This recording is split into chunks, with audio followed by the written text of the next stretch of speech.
I am Nia, 30 years old, and a commercial property appraiser who spent years building a life I thought was incredibly secure. Last Christmas Eve, while a rare and bitter ice storm battered Atlanta, I stood on the porch of my own Buckhead home, clutching my freezing 1-year-old daughter. Through the heavy oak door, I could hear my husband clinking champagne glasses with another woman, while my mother-in-law changed the locks to keep me out. What they did not realize was that by locking me out in the cold, they had just handed me the keys to their complete financial destruction. Before I continue this story, let me know where you are watching from in the comments below. Hit like and subscribe if you have ever had to watch the people who were supposed to love you reveal their true colors. The events of that night started unfolding long before I actually reached my front porch. I had just finished a grueling 4-day commercial appraisal project in New York City. My job required me to be meticulous to analyze multi-million-dollar real estate deals, uncover hidden value, and expose fraudulent numbers. I spent my days seeing the things other people missed. But somehow I completely missed the rot eating away at my own marriage until it was staring me directly in the face. The weather that evening was horrendous. A massive winter storm had delayed my flight twice, and by the time I finally landed back in Atlanta, the temperature had plummeted. The drive from Hartsfield-Jackson Airport was an absolute nightmare of black ice and blinding sleet. The city was shutting down, but all I wanted was to step into the warmth of the home Marcus and I had shared for 4 years. I just wanted to drop my heavy bags, kick off my shoes, and hold my baby girl Zuri. I wanted the illusion of my perfect family on Christmas Eve. Instead, I stepped out of my cab into the biting wind and found my 2 large suitcases lying on their sides on the snow-covered welcome mat. My mind could not immediately process the sight. I thought perhaps Marcus had brought them out to pack the car for a holiday trip we had forgotten about. Shivering, I dragged my freezing fingers across the digital keypad of our front door, punching in the familiar 4-digit code that represented my birthday. A red light flashed. Access denied. I typed it again much slower this time. Access denied. Panic starting to set in. I tried Marcus's birthday. I tried our anniversary. Nothing worked. The code had been entirely changed. Through the thick wood of the front door, I could hear the muffled sounds of a holiday party. A jazz album was playing over the sound system. People were laughing loudly. Crystal glasses were clinking in celebration. I pounded my fist against the door, the freezing rain stinging my cheeks. I kept knocking, my panic rising not for myself, but because Zuri was inside that house and something was very wrong. Finally, the heavy door swung open. But it was not my husband standing there. It was his mother, Beatrice. Beatrice was a woman who wore her social status like a weapon. A proud lifelong member of an elite sorority, she measured everyone by their pedigree, their bank accounts, and their family name. Tonight she was dressed in a tailored emerald gown, a string of heavy pearls resting against her collarbone, and she was holding a glass of expensive champagne in one hand. But what made the breath leave my lungs was what she was holding in her other arm. My tiny, perfect daughter Zuri was crying hysterically. She was wrapped only in a thin fleece blanket that was entirely inadequate for the freezing draft blowing through the open door. Beatrice did not greet me. She did not invite me inside out of the storm. She simply stepped forward and shoved my screaming child into my arms. I stumbled back instinctively, wrapping my thick wool coat around Zuri to shield her from the biting wind. "What are you doing?" I demanded, my teeth chattering as I clutched my baby tightly against my chest. "Why are my bags outside? Let me in right now." Beatrice stood firmly in the doorway, blocking my path like a stone sentinel. Her eyes, cold and calculating, swept over my travel-worn clothes with absolute disgust.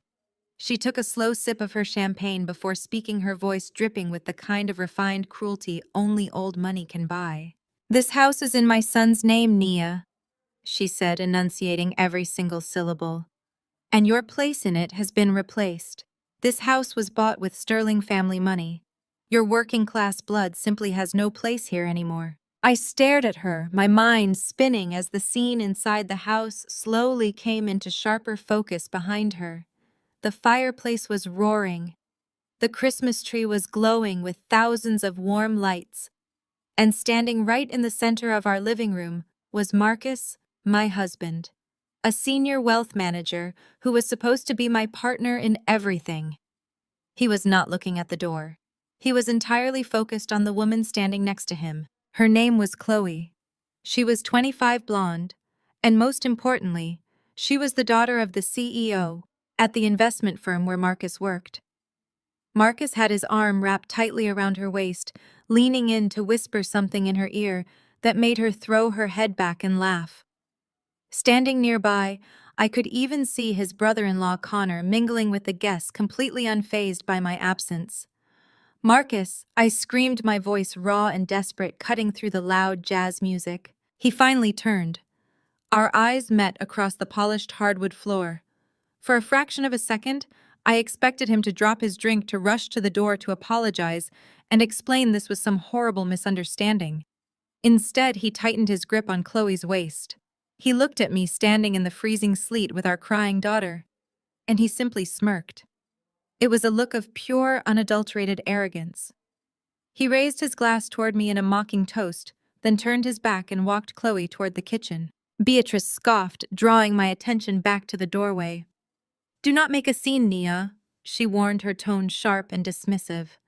"You are embarrassing yourself. Chloe is the right match for Marcus. She comes from the right family, the right background. She is the one who is truly a peer to him. She understands the social obligations of his career. She is not some public school girl who has to work 60 hours a week analyzing buildings just to feel important. Chloe is the one who belongs here, and Chloe is the one who will give him the life he deserves." I stood there, the freezing rain soaking through my clothes, chilling me to the bone. The physical cold was nothing compared to the ice forming in my veins. This was not a sudden fight or a spur-of-the-moment argument. This was a calculated execution. They had waited until I was out of town.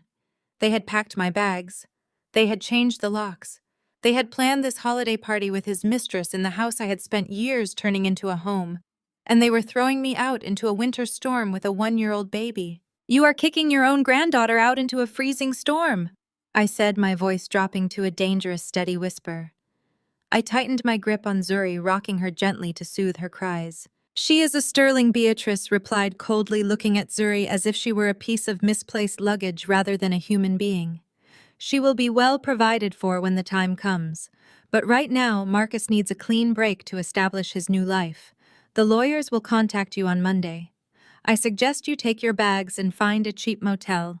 It is what you are used to anyway." Before I could say another word, Beatrice stepped back and slammed the heavy oak door directly in my face. The deadbolt clicked into place with a loud final thud, locking me out of my own life. I was left standing alone on the porch, clutching my freezing child, while the snow began to cover my suitcases, erasing the last traces of my presence from their perfect holiday picture. The heavy thud of the deadbolt locking echoed loudly over the howling wind.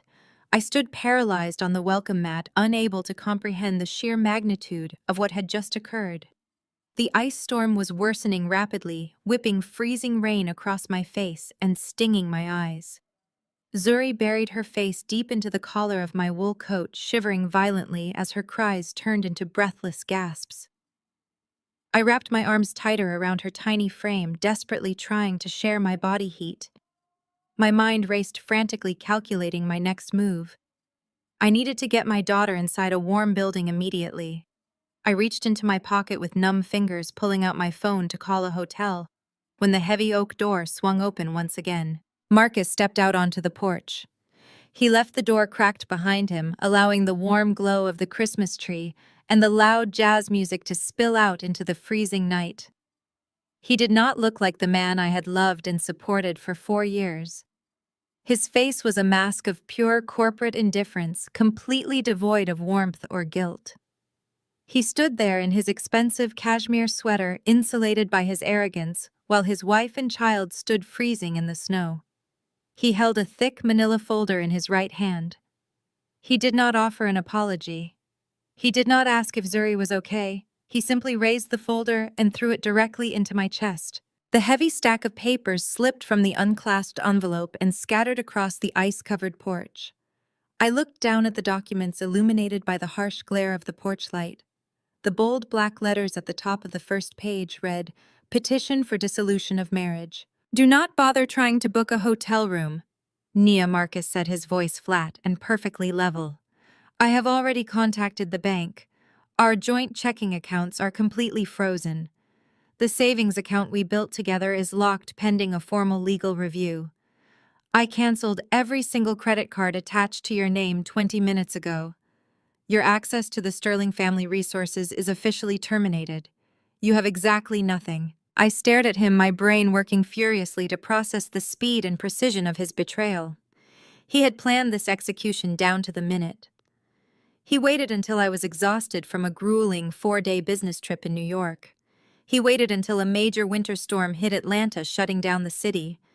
He waited until the banks were closed for the holiday weekend, ensuring I could not walk into a branch and demand my own money. He wanted me trapped, completely paralyzed and desperate on the streets. Before I could even formulate a response, a second figure stepped out of the warm hallway and joined Marcus on the porch. It was Connor. Marcus's brother-in-law and the chief legal officer for a massive private equity fund. Connor was a tall, imposing white man who had always treated our family dinners like hostile depositions. He despised me because I never laughed at his condescending jokes and never bowed to his assumed authority. Tonight he looked incredibly satisfied. Connor stepped forward, deliberately crushing one of the divorce papers beneath the heel of his expensive leather shoe. He let out a low, mocking chuckle that sent a fresh wave of ice through my veins. "Let us be entirely realistic here, Nia," he said, adjusting the lapels of his tailored blazer. "You are currently trespassing on Sterling property. You have no money in your accounts, you have no liquid assets, and you are standing outside in a blizzard. Do yourself a favor. Pick up a pen and sign the addendum giving Marcus full physical and legal custody of Zuri right now." My grip on my daughter tightened instantly. I felt the primal aggressive urge to step back to shield her from the sheer toxicity radiating from these two men. Over my dead body, I hissed the words tearing painfully from my freezing throat. Connor just smiled that terrible, privileged smile. He leaned in closer, the smell of expensive bourbon washing over me. "You do not have the capital to fight this war," he whispered softly, his words designed to crush my spirit. "You are an unemployed, penniless black woman with zero resources. Do you honestly think you are going to walk into a Georgia family court and beat my legal team? I have 6 aggressive junior partners working on this case already. We will bury you in endless motions. We will drag this out until you cannot even afford to feed yourself, let alone a child. Sign the papers, Nia. Walk away quietly without a fight, and maybe Marcus will write you a small check to cover a bus ticket out of town." Marcus nodded in agreement, crossing his arms over his chest. "Chloe is ready to step in as a mother figure today. She has the resources, the pedigree, and the social standing Zuri actually needs to succeed. You are just a commercial appraiser, Nia. You crunch numbers for concrete buildings. You do not belong in our world, and you never did. Give me my daughter and get off my porch before I call the police and have you arrested for trespassing." They fully expected me to break. They expected me to fall to my knees, sobbing, begging for mercy, and pleading for access to my own bank accounts. They wanted the deep satisfaction of watching me shatter into a million pieces right there on the ice. But they profoundly underestimated the woman they were dealing with. I spent my entire career analyzing structural integrity and assessing true value. I knew exactly how to find the weak load-bearing points in massive towering facades. And right now, I was looking at 2 men who had built their entire egos on stolen wealth and unearned power. I did not shed a single tear. I bit down on my lower lip so hard I tasted the sharp metallic tang of copper. The physical pain grounded me, keeping my mind razor-sharp and focused entirely on survival. I bent my knees, carefully shielding Zuri from the wind, and snatched the damp divorce petition from beneath Connor's shoe. I did not sign it. I shoved the papers roughly into my deep coat pocket. "I will see you in court," I stated, my voice perfectly steady, despite the violent shivering shaking my entire body. "Both of you." Connor laughed aloud, a harsh barking sound that echoed into the storm. With what lawyer Nia, he mocked, stepping backward. You cannot even afford a cup of coffee right now. Good luck surviving the night. He patted Marcus on the shoulder, and they both stepped back into the warmth of the house. The heavy oak door slammed shut once more, and the deadbolt locked with a sharp metallic snap. A second later, the porch light flicked off, plunging me into total darkness. They had meticulously cut off every digital avenue of escape. I pulled my phone out, shielding the screen from the sleet. My Apple Pay was linked to the canceled credit cards. My banking applications showed glaring red zero balances, just as Marcus had promised. I was locked out of the financial system entirely. But they made one crucial, catastrophic miscalculation. They forgot that working-class girls always keep an emergency exit plan. My mother had taught me that survival tactic when I was 10 years old. Always keep a physical lifeline hidden away. I shifted Zuri to my left hip, resting her heavy head against my shoulder. I unzipped the hidden interior lining of my waterproof laptop bag. I reached deep inside the fabric and pulled out a single crumpled $20 bill. It was a leftover tip from a fast food run in New York, but right now it was my absolute salvation. My fingers were turning blue and stiff as I opened a ride-sharing application. By some absolute miracle, I had exactly $22 of credit sitting in my digital wallet from a customer service refund weeks ago. Combined with my physical $20 bill for a generous tip, it was just enough to get me across the city. I requested a ride, selecting a destination 20 miles away. The application spun relentlessly, searching for a driver willing to brave the dangerous ice storm on Christmas Eve. The seconds ticked by, feeling like agonizing hours. Zuri's cries had turned into weak, exhausted whimpers that broke my heart. I turned my back to the wind, acting as a human shield, praying for the screen to update. Finally, a driver named Hector accepted the ride. The screen indicated he was 7 minutes away. I stood in the dark, letting the snow pile up on my shoulders, refusing to look back at the brightly lit house where my former life was carrying on without me. Crying was a luxury I simply could not afford tonight. My mind was already categorizing the financial assets, the hidden offshore accounts I knew Marcus had tried to conceal, the commercial properties I had appraised for his firm, the subtle tax discrepancies I had quietly noticed but ignored because he was my husband. The gloves were completely off. I was no longer a wife trying to save a marriage. I was an auditor preparing for a forensic war. Headlights pierced through the blinding sleet as a battered sedan slowly pulled up to the icy curb. I grabbed my 2 suitcases, hauling them through the thick snow with pure adrenaline-fueled strength. I threw the heavy bags into the trunk, strapped Zuri securely into the portable car seat I had frantically pulled from the porch, and climbed into the back seat. The car heater blasted my frozen face, bringing painful relief to my skin. Hector looked at me through the rearview mirror, his eyes wide with genuine concern. "Where to, Mum?" he asked gently, turning the steering wheel. I pulled my phone out, looking at the destination I had typed in with numb fingers. I was not going to a cheap roadside motel. I was not running away to hide in shame. I was going to the one man in Atlanta who knew exactly how to dismantle a fraudulent corporate financial empire brick by brick. "Take me to Decatur," I told the driver, my voice ringing with absolute cold conviction. "Take me to Desmond Sterling's house. I am going to see my father." The heater in the battered sedan worked overtime as we slowly navigated the treacherous roads toward Decatur. The ice storm had turned Atlanta into a frozen ghost town, with abandoned cars lining the slippery shoulders of the highway. Every dangerous slide of the tires reminded me of how close I was to losing everything. I held Zuri tight against my chest, watching the city lights blur through the sleet-covered windows. But as the physical shock of the cold began to wear off, my mind shifted gears. I was completely detached from the emotional devastation of a broken marriage. I was no longer a weeping, betrayed wife. I was a commercial property appraiser, a woman trained to calculate risk, analyze hidden structures, and strategize survival. When we finally pulled into the driveway of my father's house, I handed the driver the $20 bill and thanked him for saving my life tonight. He nodded, wished me luck, and carefully backed out into the relentless storm. My father's house was a modest single-story brick ranch. It was completely unremarkable from the street, intentionally blending into the quiet working-class suburban neighborhood. It lacked the massive iron gates, the towering columns, and the pretentious landscaping of the Buckhead mansion I had just been forcibly thrown out of. But what it lacked in ostentatious wealth, it made up for in impenetrable security and absolute unwavering stability. I dragged my suitcases up the short concrete walkway, fighting against the wind, and knocked heavily on the solid wooden door. It opened almost immediately. Standing in the frame was Desmond. My father was a man of few words and intense silent observation. He had spent 30 years working as a senior tax auditor and criminal investigator for the Internal Revenue Service. He made a career out of dismantling arrogant billionaires, tracking hidden offshore accounts, and finding the buried numbers that wealthy people desperately tried to conceal.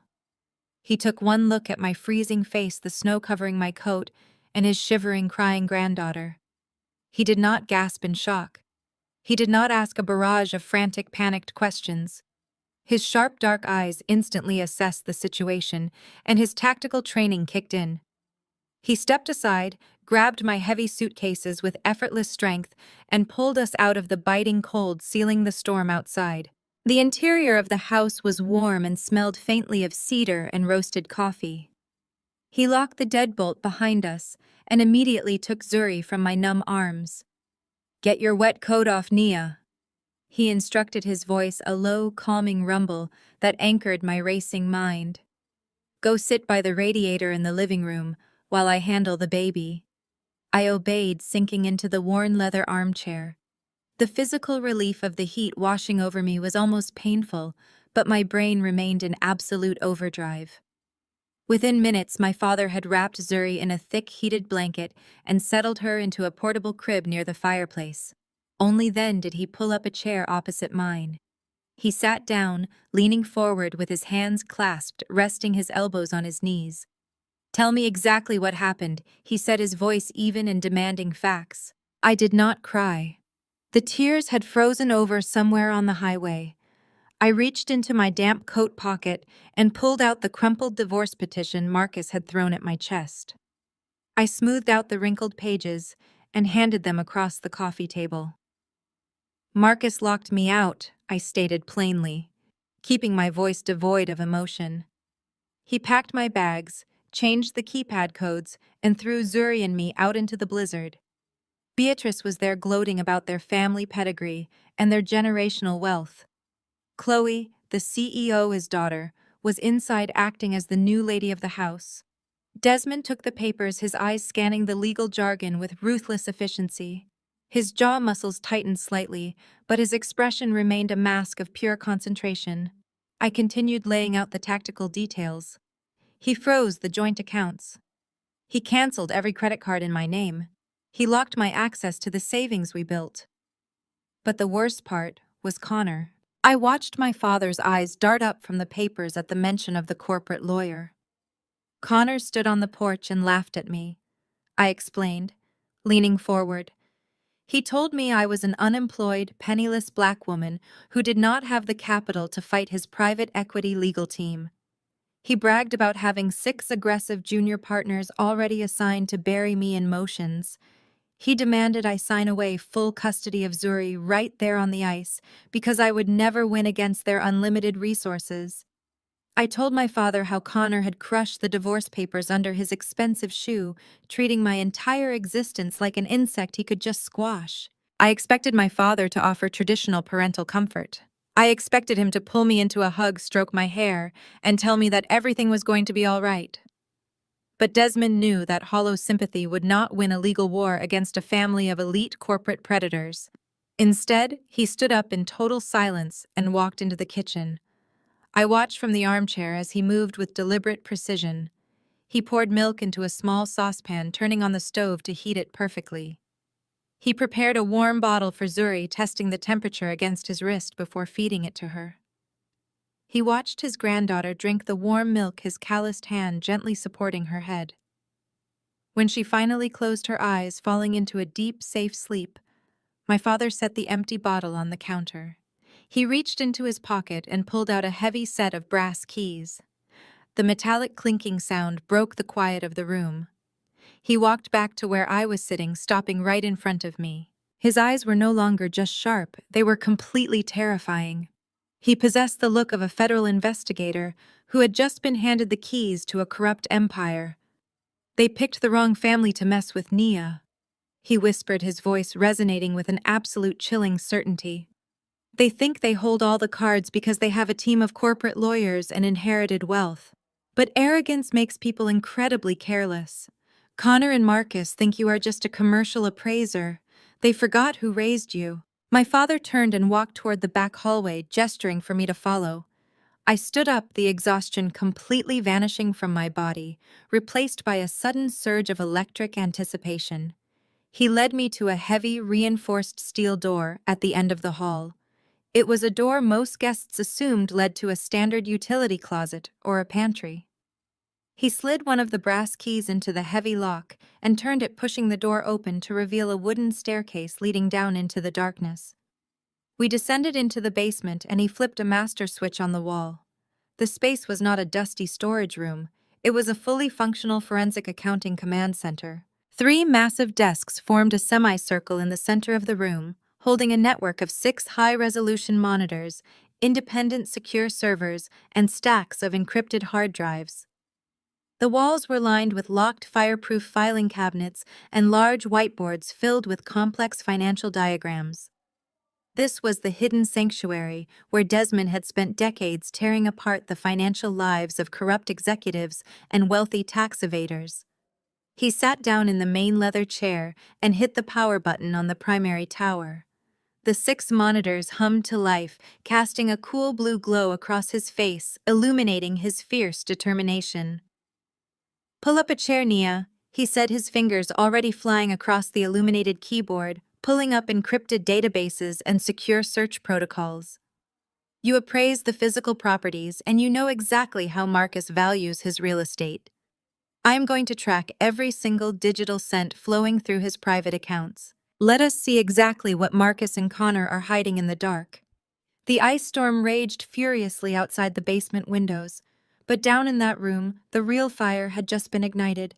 The battle had officially begun. The harsh buzzing of my phone violently pulled me from a restless 2-hour sleep on my father's worn velvet sofa. It was 6 in the morning on Christmas Day. The storm outside had finally broken, leaving behind a thick blanket of silent white snow. But the screen of my phone was flashing with rapid, terrifying urgency. I sat up, rubbing the exhaustion from my eyes, and unlocked the device. My notification screen was completely overwhelmed. I had 32 missed calls. My text message inbox was flooded with frantic inquiries from industry colleagues, mentors, and corporate clients. I tapped on a message from a sympathetic former coworker who had simply written the words, "You need to see this right now," with an urgent email attachment forwarded to my private address. I opened the email and felt the air completely leave my lungs. Sitting right at the top of my inbox was a mass communication that had been sent to a distribution list containing every major commercial real estate broker, banking underwriter, and appraisal firm in the greater Atlanta area. The sender address was encrypted, but the sterile corporate language practically bled. "Connor is signature arrogance." The subject line was marked "Urgent Industry Notice Regarding Nia Sterling." I read the paragraphs with a sickening drop in my stomach. The email detailed a completely fabricated narrative of my sudden termination from my appraisal firm, citing gross negligence and intentional falsification of commercial property valuations. But it did not stop at destroying my professional credibility. It shifted into a deeply sinister personal attack. It claimed I had suffered a severe psychotic break, detailing erratic behavior, violent outbursts, and an inability to grasp reality. It ended with a faux compassionate plea for industry partners to grant me privacy while I sought intensive psychiatric intervention, and warned that any recent appraisals bearing my signature should be considered legally compromised. Before I could even process the sheer malice of the email, my phone rang in my hand.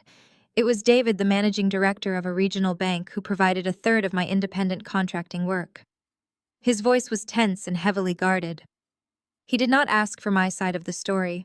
He simply stated that he was canceling our pending contracts, immediately citing internal compliance protocols regarding vendor reliability. 10 minutes later, a boutique investment group sent a sterile automated message terminating our retainer agreement. By 7 in the morning, a third major client called to officially sever all ties. In less than an hour, my entire professional network, the livelihood I had spent a decade building meticulously from the ground up, was completely decimated. I walked into the kitchen where Desmond was already pouring dark black coffee into 2 ceramic mugs. I handed him my phone without a word. He read the email, his face a mask of stone. He did not offer any useless platitudes. "They are building a paper trail," I said, my voice surprisingly steady despite the violent ringing in my ears. "Connor is creating a fabricated timeline of mental instability and sudden unemployment. When we go to the custody hearing next week, he will present this mass email and the canceled contracts to the judge as absolute proof that I am unfit to care for Zuri. He is manufacturing a crisis to justify granting Marcus emergency full legal custody." Desmond handed the phone back, taking a slow sip of his coffee. "It is a classic character assassination playbook," he murmured. "But it is incredibly sloppy, Nia. Connor is a senior partner at a massive private equity firm. He usually plays the long game, starving people out quietly behind closed doors. Blasting a defamatory email to an entire industry on Christmas morning is reckless. It exposes him to massive legal liability if you can prove it is false." I leaned against the kitchen counter, my analytical mind taking over as the initial shock faded into cold, calculating logic. "Why take that massive risk?" I asked, looking at my father. "Why drop a nuclear bomb when a tactical strike would have won them the custody battle? Freezing the accounts was standard rich husband warfare.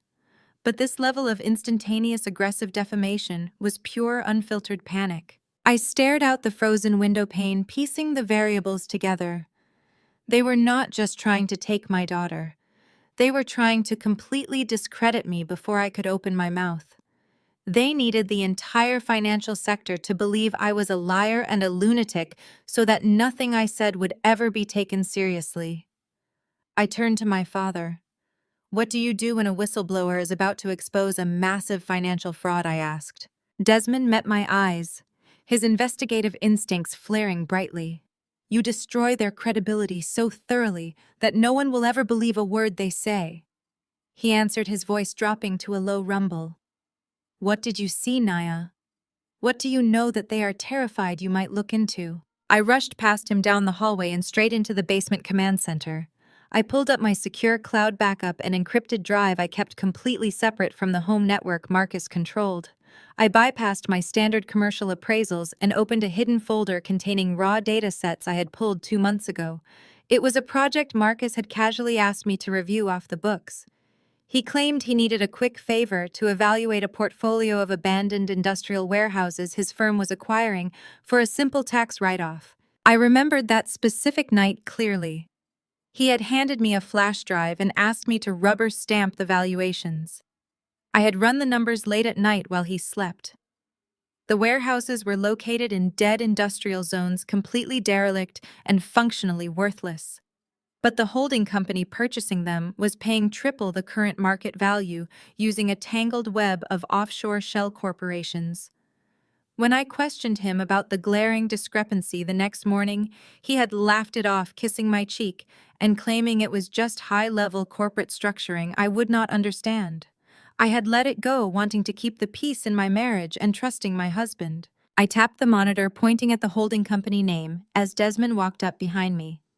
"Connor's private equity firm funded this entire acquisition," I said, my heart hammering against my ribs. "I appraised these buildings for them. They are deliberately overvaluing worthless concrete shells to wash massive amounts of illicit capital through the commercial real estate market. And my digital signature is buried deep in the preliminary evaluation reports." Desmond leaned over the desk, staring at the cascading numbers on the screen. A slow, dangerous smile spread across his face. "They did not just throw me out because Marcus wanted a new life with Chloe," I said, the realization hitting me with the force of a freight train. "They threw me out because they are running a massive money laundering operation, and I am the only person outside their inner circle who has seen the actual raw numbers. They know I am smart enough to figure it out once the blinders of the marriage were removed. They are terrified of me." "We are going to give them a very good reason to be terrified," Desmond stated, pulling a fresh keyboard toward him. "Let us dismantle them." Desmond's fingers flew across the illuminated keyboard with a practiced, lethal grace. The 6 monitors surrounding us flickered, transitioning from the raw data files I had provided to a series of highly secure encrypted portals. He did not ask for permission. He navigated the digital underworld of financial tracking with the absolute authority of a man who had spent 30 years hunting down the exact type of corporate predators Marcus and Connor pretended to be. "Access your primary appraisal terminal," he commanded, his voice a low, steady rumble over the hum of the cooling servers. "I need your authenticated digital certificate. I need to see exactly where your official seal has been stamped over the last 90 days. I pulled my secondary laptop from my waterproof bag, plugging it directly into Desmond's secured network. As a certified senior commercial real estate appraiser, my digital signature was not just a professional formality. It was an ironclad legal instrument. My seal was the definitive green light that authorized federal banks and private equity funds to release tens of millions of dollars in commercial loans. If I stamped a valuation, the bank trusted it unconditionally. My entire professional reputation was built on a decade of flawless, conservative, and mathematically bulletproof appraisals. I bypassed the standard firm login, accessing my personal registry through a secure backdoor portal I maintained for independent audits. I keyed in my credentials, authenticated the biometric scan, and linked the feed to Desmond's primary monitor. Run a cross-reference search for any finalized appraisals bearing my digital seal, linked to Connor's private equity firm, I instructed, leaning over Desmond's shoulder. Limit the search parameters to the last 6 months. Look for finalized commercial acquisitions, not just the preliminary reviews Marcus handed me. Desmond executed the command. A progress bar flashed briefly on the center screen before the results populated in a cascading list of heavily encrypted PDF files. My breath caught in my throat. I felt the blood completely drain from my face. There were 12 files. 12 finalized, legally binding commercial property appraisals, all bearing my exact, authenticated digital signature. "Open the 3rd file down," I said, my voice dropping to a harsh whisper. Desmond clicked the file. It was a comprehensive valuation report for a massive derelict strip mall on the outskirts of the city. I knew the property. It was a dead zone, structurally compromised, sitting on environmentally contaminated land. Its actual market value was perhaps $500,000 strictly for the acreage. The appraisal report on the screen bearing my stolen digital seal valued the property at $24 million. "Open the next one," I demanded, my hands gripping the back of Desmond's leather chair so tightly my knuckles turned white. He opened the next file. An abandoned textile factory slated for demolition. Appraised at $32 million. The next was a gutted warehouse complex. Appraised at $40 million. File after file revealed the exact same catastrophic pattern. These were not minor accounting errors or aggressive market predictions. This was astronomical, blatant criminal overvaluation. And my name, my stolen digital identity, was authorizing every single fraudulent transaction. "They cloned your secure token," Desmond stated, his dark eyes analyzing the digital metadata attached to the signatures. "The IP addresses logging these approvals originate from an internal server at Connor's private equity firm. Marcus used his proximity to you, his access to your home network, and his status as your husband to steal your primary appraisal credentials." The sheer scale of the betrayal slammed into me, entirely eclipsing the pain of the divorce. Marcus was not just a cheating husband trading me in for a wealthier, more connected woman. He was not even the wildly successful corporate titan he pretended to be. His entire life was a carefully constructed, debt-ridden illusion. "He is broke," I whispered, the realization locking into place with terrifying clarity. Marcus is absolutely broke. The luxury cars, the country club memberships, the massive Buckhead mansion, it is all a facade funded by illicit capital. He and Connor are not brilliant investors. They are running a massive money laundering syndicate. Desmond leaned back in his chair, his mind already assembling the criminal timeline. They are using Connor's equity fund to purchase worthless commercial real estate through anonymous offshore shell companies, he explained, pointing to the transaction pathways mapping out on the left monitor. They use your forged, highly inflated appraisals to justify transferring tens of millions of dollars of dirty money into legitimate American real estate markets. The banks approve the transfers because they trust your flawless industry reputation. They are washing the money through concrete. Everything suddenly made perfect, horrifying sense. The sudden, brutal lockout on Christmas Eve, the freezing of my bank accounts, and most importantly, the mass defamation email Connor had blasted to my entire industry network that morning, claiming I had suffered a severe psychotic break and was falsifying documents. They did not just kick me out to replace me with Chloe, I said, my voice trembling with a mixture of profound shock and rising, untamable rage. They kicked me out because the federal government is closing in. Desmond nodded, pulling up a secondary database. If you are laundering hundreds of millions of dollars through commercial real estate, eventually the IRS or the FBI will notice the discrepancies. When the federal indictment drops, Marcus and Connor need a firewall. They needed a scapegoat. I finished for him, the puzzle completely solved. They needed a desperate, penniless, mentally unstable, fired appraiser to take the absolute fall. When the feds ask why these properties were overvalued by millions, Marcus and Connor will point directly at me. They will present the forged appraisals.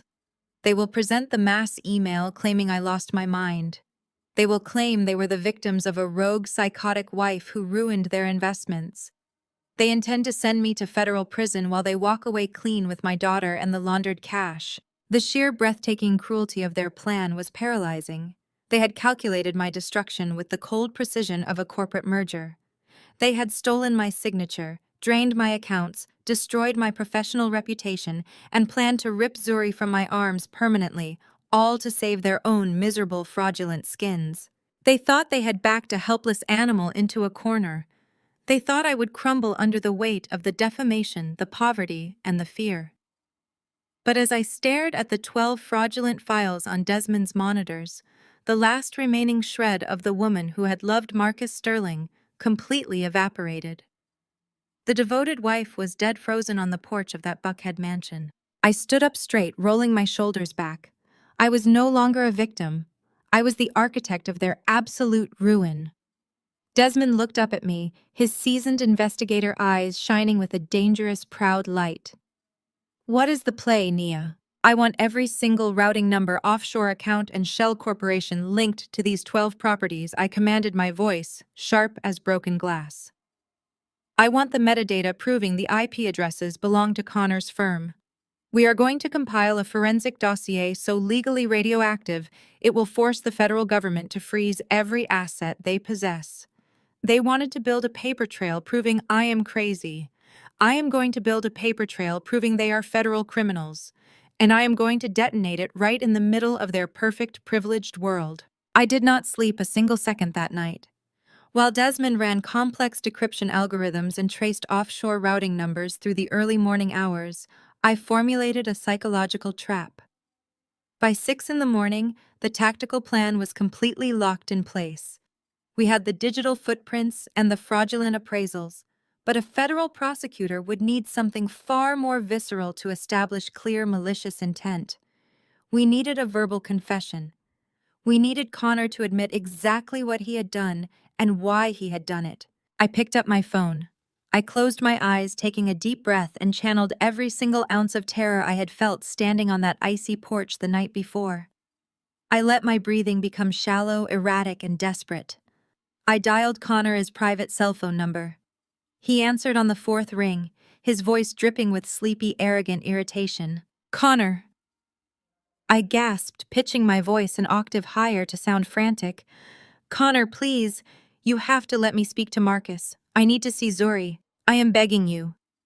Connor sighed loudly into the receiver, a harsh sound of pure disdain. Nia, you are legally barred from the property. Read the industry email I just sent. You need intensive psychiatric help, not a custody negotiation. I did not falsify anything, I cried, injecting pure raw panic into my words. I swear I did not do it. I was looking through my cloud backup this morning trying to find my personal bank statements. I found these strange commercial files, 12 of them. They have my digital signature, but I never appraised those warehouses. I do not understand what Marcus was doing with my terminal. Connor, if the federal bank auditors see these inflated valuations, I will lose my appraiser license and go to jail. The silence on the other end of the line was absolute. The bait was dropped.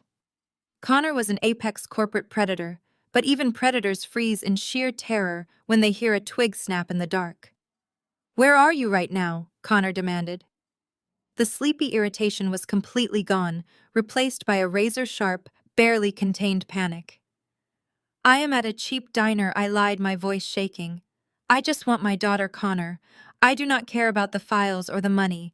I just want Zuri safe." "Do not speak to anyone," he ordered, his tone turning lethal. "Do not open those files again. Meet me at the Blackwood Cafe in Midtown in exactly 2 hours. Sit in the back booth. If you are quiet and highly cooperative, I will convince Marcus to let you see Zuri this weekend." He hung up the phone. I looked across the basement at Desmond. He had already unlocked a small, heavily fortified steel safe in the corner of the room. He pulled out a tiny matte black audio transmitter. It was a military-grade micro-recorder, a relic from his days running undercover tax stings on cartel fronts. "Tape it securely beneath the collar of your blouse," Desmond instructed, his voice deadly calm as he handed me the device. "Do not argue with him, Nia. Play the absolute victim. Men like Connor cannot resist explaining how brilliant they are to women they believe are fundamentally inferior. Let his massive ego dig his own federal grave." I arrived at the Blackwood Cafe 20 minutes early. It was an upscale, dimly lit establishment, practically empty on a Sunday morning. I chose a booth in the far back corner, completely out of sight from the windows and the security cameras overhead. I deliberately smudged my mascara under my eyes and left my hair uncombed. I needed to look exactly like the broken, psychotic, and desperate woman his mass email had described.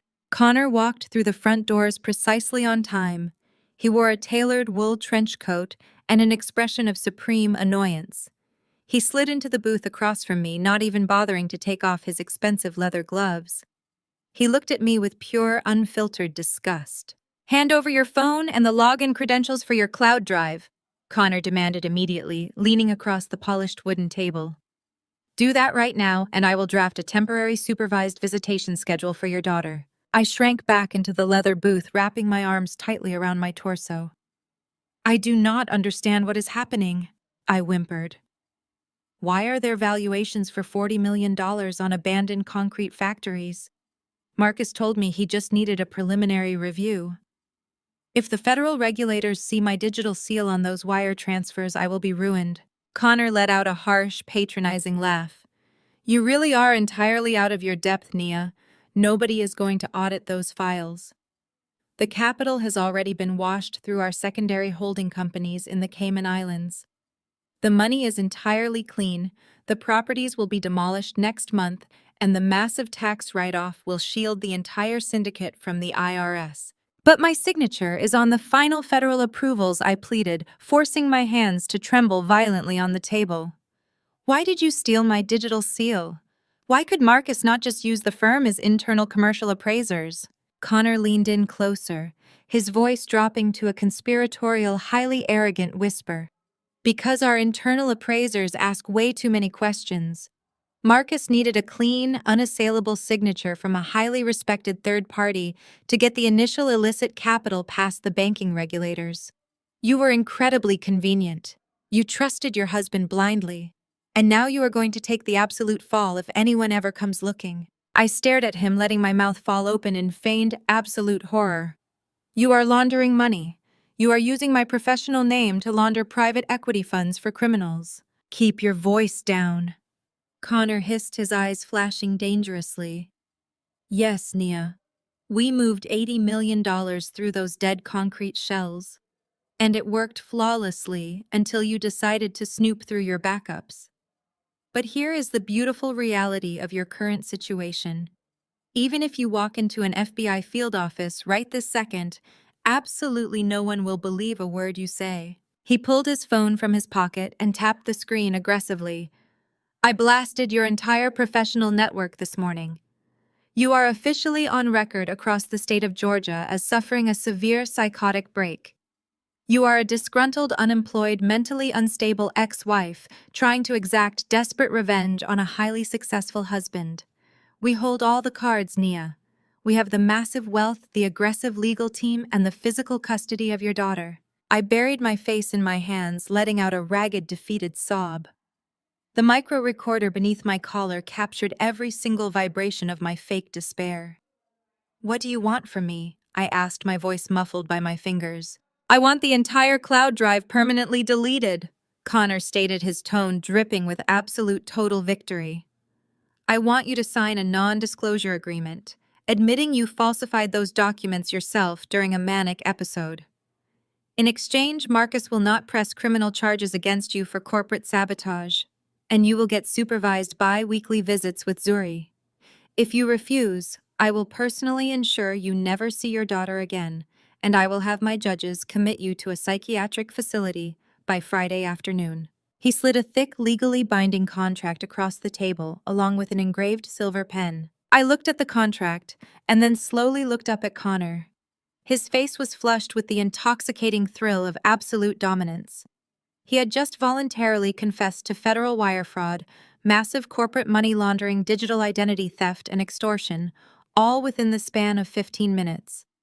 He truly thought he was delivering a masterclass in ruthless corporate warfare. He had absolutely no idea he had just handed a former IRS auditor a flawlessly taped federal confession. I need time to read this, I whispered, clutching the heavy document to my chest like a desperate lifeline. I will delete the drive tonight. Just please promise me I can see Zuri on Tuesday. Connor smiled, a cold, reptilian curving of his lips. Make the smart choice, Naya. Delete the files by midnight. He stood up, buttoned his tailored coat, and walked out of the cafe without a single backward glance. I sat completely alone in the booth for 5 more minutes. When I was absolutely sure he was gone, I reached up and tapped the hidden recorder beneath my collar. The fake tears vanished from my eyes instantly. My posture straightened. I placed the silver pen in my bag and walked out into the freezing morning air. The bait was taken. The confession was secured. The trap was ready to snap shut. I did not go straight back to my father's house. I drove aimlessly for 30 minutes, navigating convoluted routes through midtown traffic to ensure I was not being followed by any private investigators Connor might have hired. The adrenaline that had fueled my performance in the cafe was slowly bleeding away, leaving behind a crystalline, absolute focus. I gripped the steering wheel, feeling the solid weight of the silver pen Connor had given me sitting in my purse. When I finally pulled into Desmond's driveway, he was already waiting at the side door. I walked past him without a word, heading straight down into the basement command center. I unbuttoned my collar, peeled the micro-adhesive from my skin, and set the tiny black audio transmitter on the desk. I got him. I said, my voice flat and completely devoid of emotion. He gave us everything. Desmond did not smile. He plugged the device into a dedicated port on his secure terminal and routed the audio through a digital scrubber to isolate our voices from the background noise of the cafe. He hit play. The speakers crackled briefly before Connor's arrogant, patronizing voice filled the room. We listened in silence as the recording played back his admission of moving $80 million through offshore accounts. We listened to him confess to using my stolen digital seal. But as the recording reached the final moments, the full scope of Connor's malice, the part of the conversation that had chilled me to the bone, echoed through the basement. Sign the fraud confession. Connor's recorded voice sneered, the sound of paper sliding across the table perfectly captured. Hand Zuri over to Marcus, permanently giving up all parental rights, and we will wire $50,000 to a new untraceable account for you to start over. It is a generous severance package, Nia. On the recording, my voice trembled, a perfectly executed simulation of a broken woman. And if I do not sign it, Connor let out a dark, condescending chuckle. If not, I hand these exact files directly to the FBI. Look at yourself. In this America, How many years do you think a black woman gets for orchestrating a multi-million-dollar federal fraud scheme? The justice system will not look at my firm. They will look at your signature, your supposed mental breakdown, and your skin color. You will be buried under a federal prison before your daughter even learns how to spell her last name. On the tape, I let out a jagged sob, begging him for time. I need 3 days, I pleaded. Please just give me 3 days to think about it. Take the 3 days, Connor replied, his chair scraping against the floor as he stood. But the offer drops to 40,000 by Wednesday. The recording clicked off, leaving a suffocating silence in the room. I looked at Desmond. My father was staring at the blank monitor. He was a man who had spent decades witnessing the absolute worst of human nature, but the sheer racial arrogance, the weaponization of the justice system against his daughter, had triggered a cold, terrifying rage inside him. The muscles in his jaw locked and his eyes were dark and hollow. $50,000, I said quietly, breaking the silence. That is the price tag they put on my career, my freedom, and my child. They actually believe I am nothing more than collateral damage. Desmond exhaled a slow, measured breath. He turned to his keyboard and began isolating the audio files, encrypting them into 3 separate, heavily guarded drives. They made a fatal miscalculation, Nia. They relied on their privilege to blind them to the reality of who you are. They think because they wear custom suits and operate out of glass towers that they are untouchable. But financial crimes leave a digital blood trail, and arrogance always makes men sloppy. He pulled up the massive dossier we had compiled overnight. The 12 fraudulent appraisal documents, the offshore routing numbers, the IP address logs proving the digital signatures originated from Connor's internal servers. Now he dragged the audio file containing Connor's explicit federal confession and racial extortion into the master folder. We have the nuclear package, Desmond stated, locking the folder with a complex biometric key. But we cannot simply hand this over to the local police. Marcus and Connor have too much money and too many connections. They could tie this up in litigation for years, claiming the audio was doctored or obtained illegally. We need a strike so absolute and so public that their entire syndicate collapses before they even have a chance to call their lawyers. When is the emergency custody hearing? He asked, looking up at me. Thursday morning, I replied, my pulse beginning to accelerate as the strategy formed in my mind. Marcus filed an ex parte motion for sole physical custody based on the defamation email Connor sent. We are scheduled to be in front of Judge Abernathy at 9 o'clock. Desmond's eyes gleamed with a predatory light. Thursday morning gives us exactly 3 days. The exact amount of time you asked for. The exact amount of time Connor believes you are sitting in a cheap apartment crying and preparing to sign your life away. I looked at the master folder on the screen. We are going to bring this to the custody hearing, I said, the realization solidifying into a tactical masterstroke. We are not just going to defend my right to keep Zuri. We are going to turn a family court dispute into a federal crime scene. We need a federal prosecutor in the room, Desmond corrected, leaning back and steepling his fingers. Someone with the authority to issue immediate federal warrants. I still have contacts at the Department of Justice. Men I ran task forces with who despise white-collar criminals exactly like Connor. I will make a few secure calls today. We will present the evidence to them under seal. By Thursday morning, they will have everything they need to secure federal indictments. I thought about Marcus. I thought about the man I had slept next to, the man who had kissed my forehead while simultaneously planning to send me to a federal penitentiary so he could fund his lavish lifestyle with Chloe. He had underestimated my intelligence, and he had completely misjudged my resilience. They wanted to play a game of leverage, I said, picking up the silver pen Connor had given me to sign my own false confession. I snapped the expensive pen in half, dropping the broken pieces into the trash can. Let us show them what real leverage looks like. For the next 72 hours, Desmond and I worked in absolute secrecy. I did not contact Marcus. I ignored the taunting emails from Connor's legal team demanding my signature on the non-disclosure agreement. I allowed them to wallow in their false sense of security, believing their intimidation tactics had successfully neutralized the threat. I spent hours reviewing the financial metadata, memorizing every single offshore account routing number and shell company name.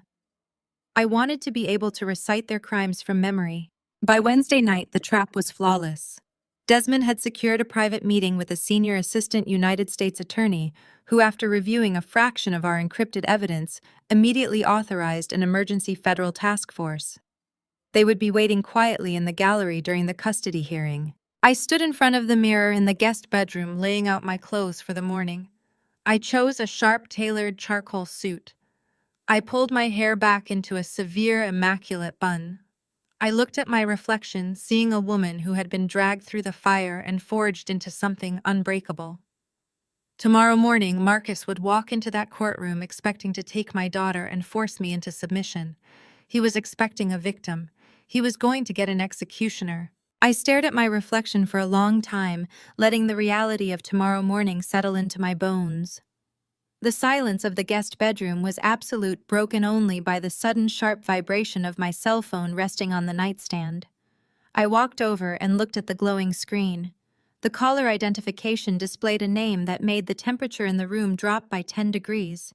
It was Beatrice Sterling, Marcus's mother. Beatrice was a woman whose entire existence was predicated on the preservation of social status and the projection of immense generational wealth.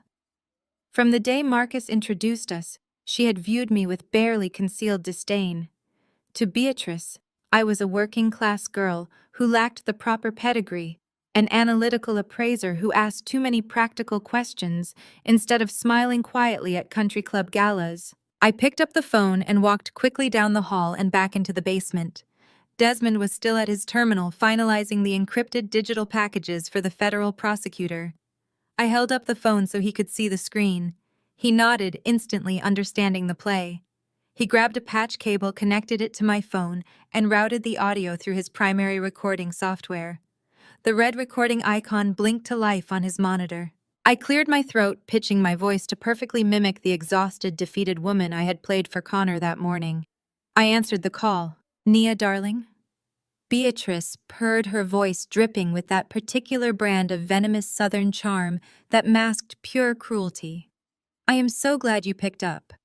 I was honestly worried you might be sedated given the terrible news about your mental health." "I am fine, Beatrice," I said, letting a deliberate tremor bleed into my words.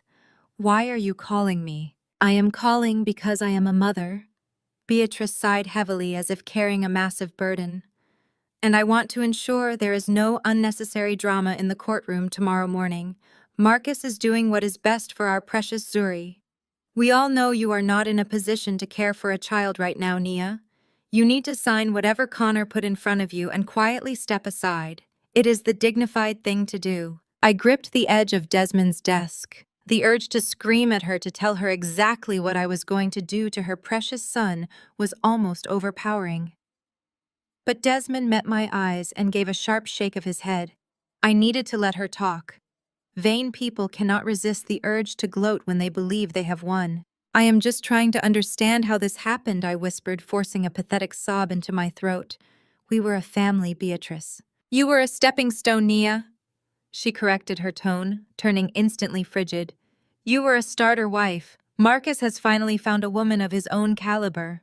Chloe comes from a family that understands how high-level wealth operates. In fact, I am calling to let you know we are hosting their official engagement party next month at the Buckhead Country Club. I expect you to have the decency to stay far away from the city that weekend. We do not need your erratic behavior ruining Marcus's celebration, an engagement party." The ink on the divorce papers was not even dry, and they were already flaunting the replacement. I choked out another fake sob, playing directly into her massive ego. "How can he afford an engagement party at the club?" I asked, injecting my voice with helpless confusion. "He told me all his capital was tied up in the firm as real estate acquisitions. He said we had no liquid cash." Beatrice let out a sharp, patronizing laugh that echoed through the basement speakers. "Oh, you poor, simple girl. You never did understand high finance. Marcus is stepping into a completely new echelon of wealth. His real estate acquisitions were a brilliant success.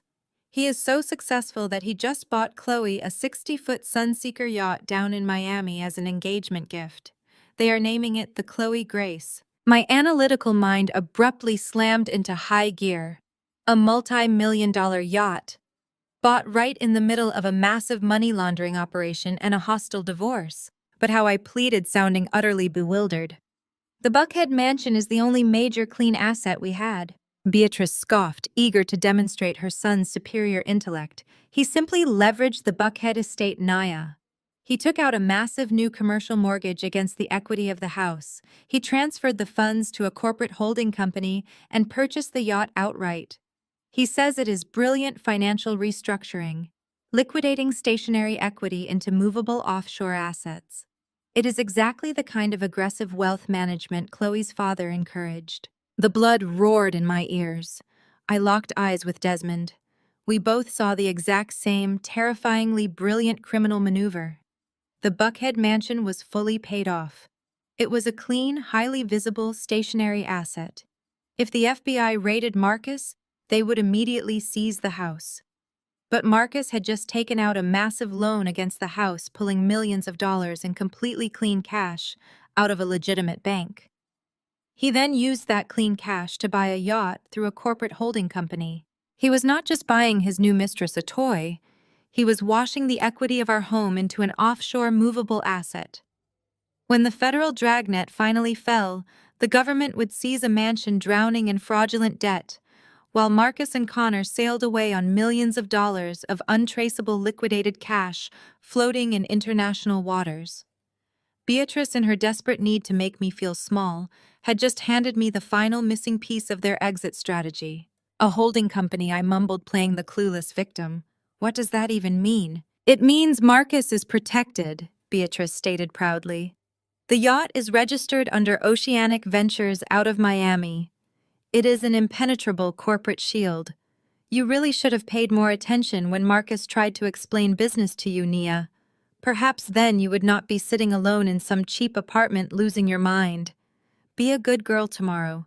Do not make Marcus destroy you in front of the judge. She hung up the phone. The line went dead. I stood perfectly still, the echo of her condescending laughter still ringing in the basement.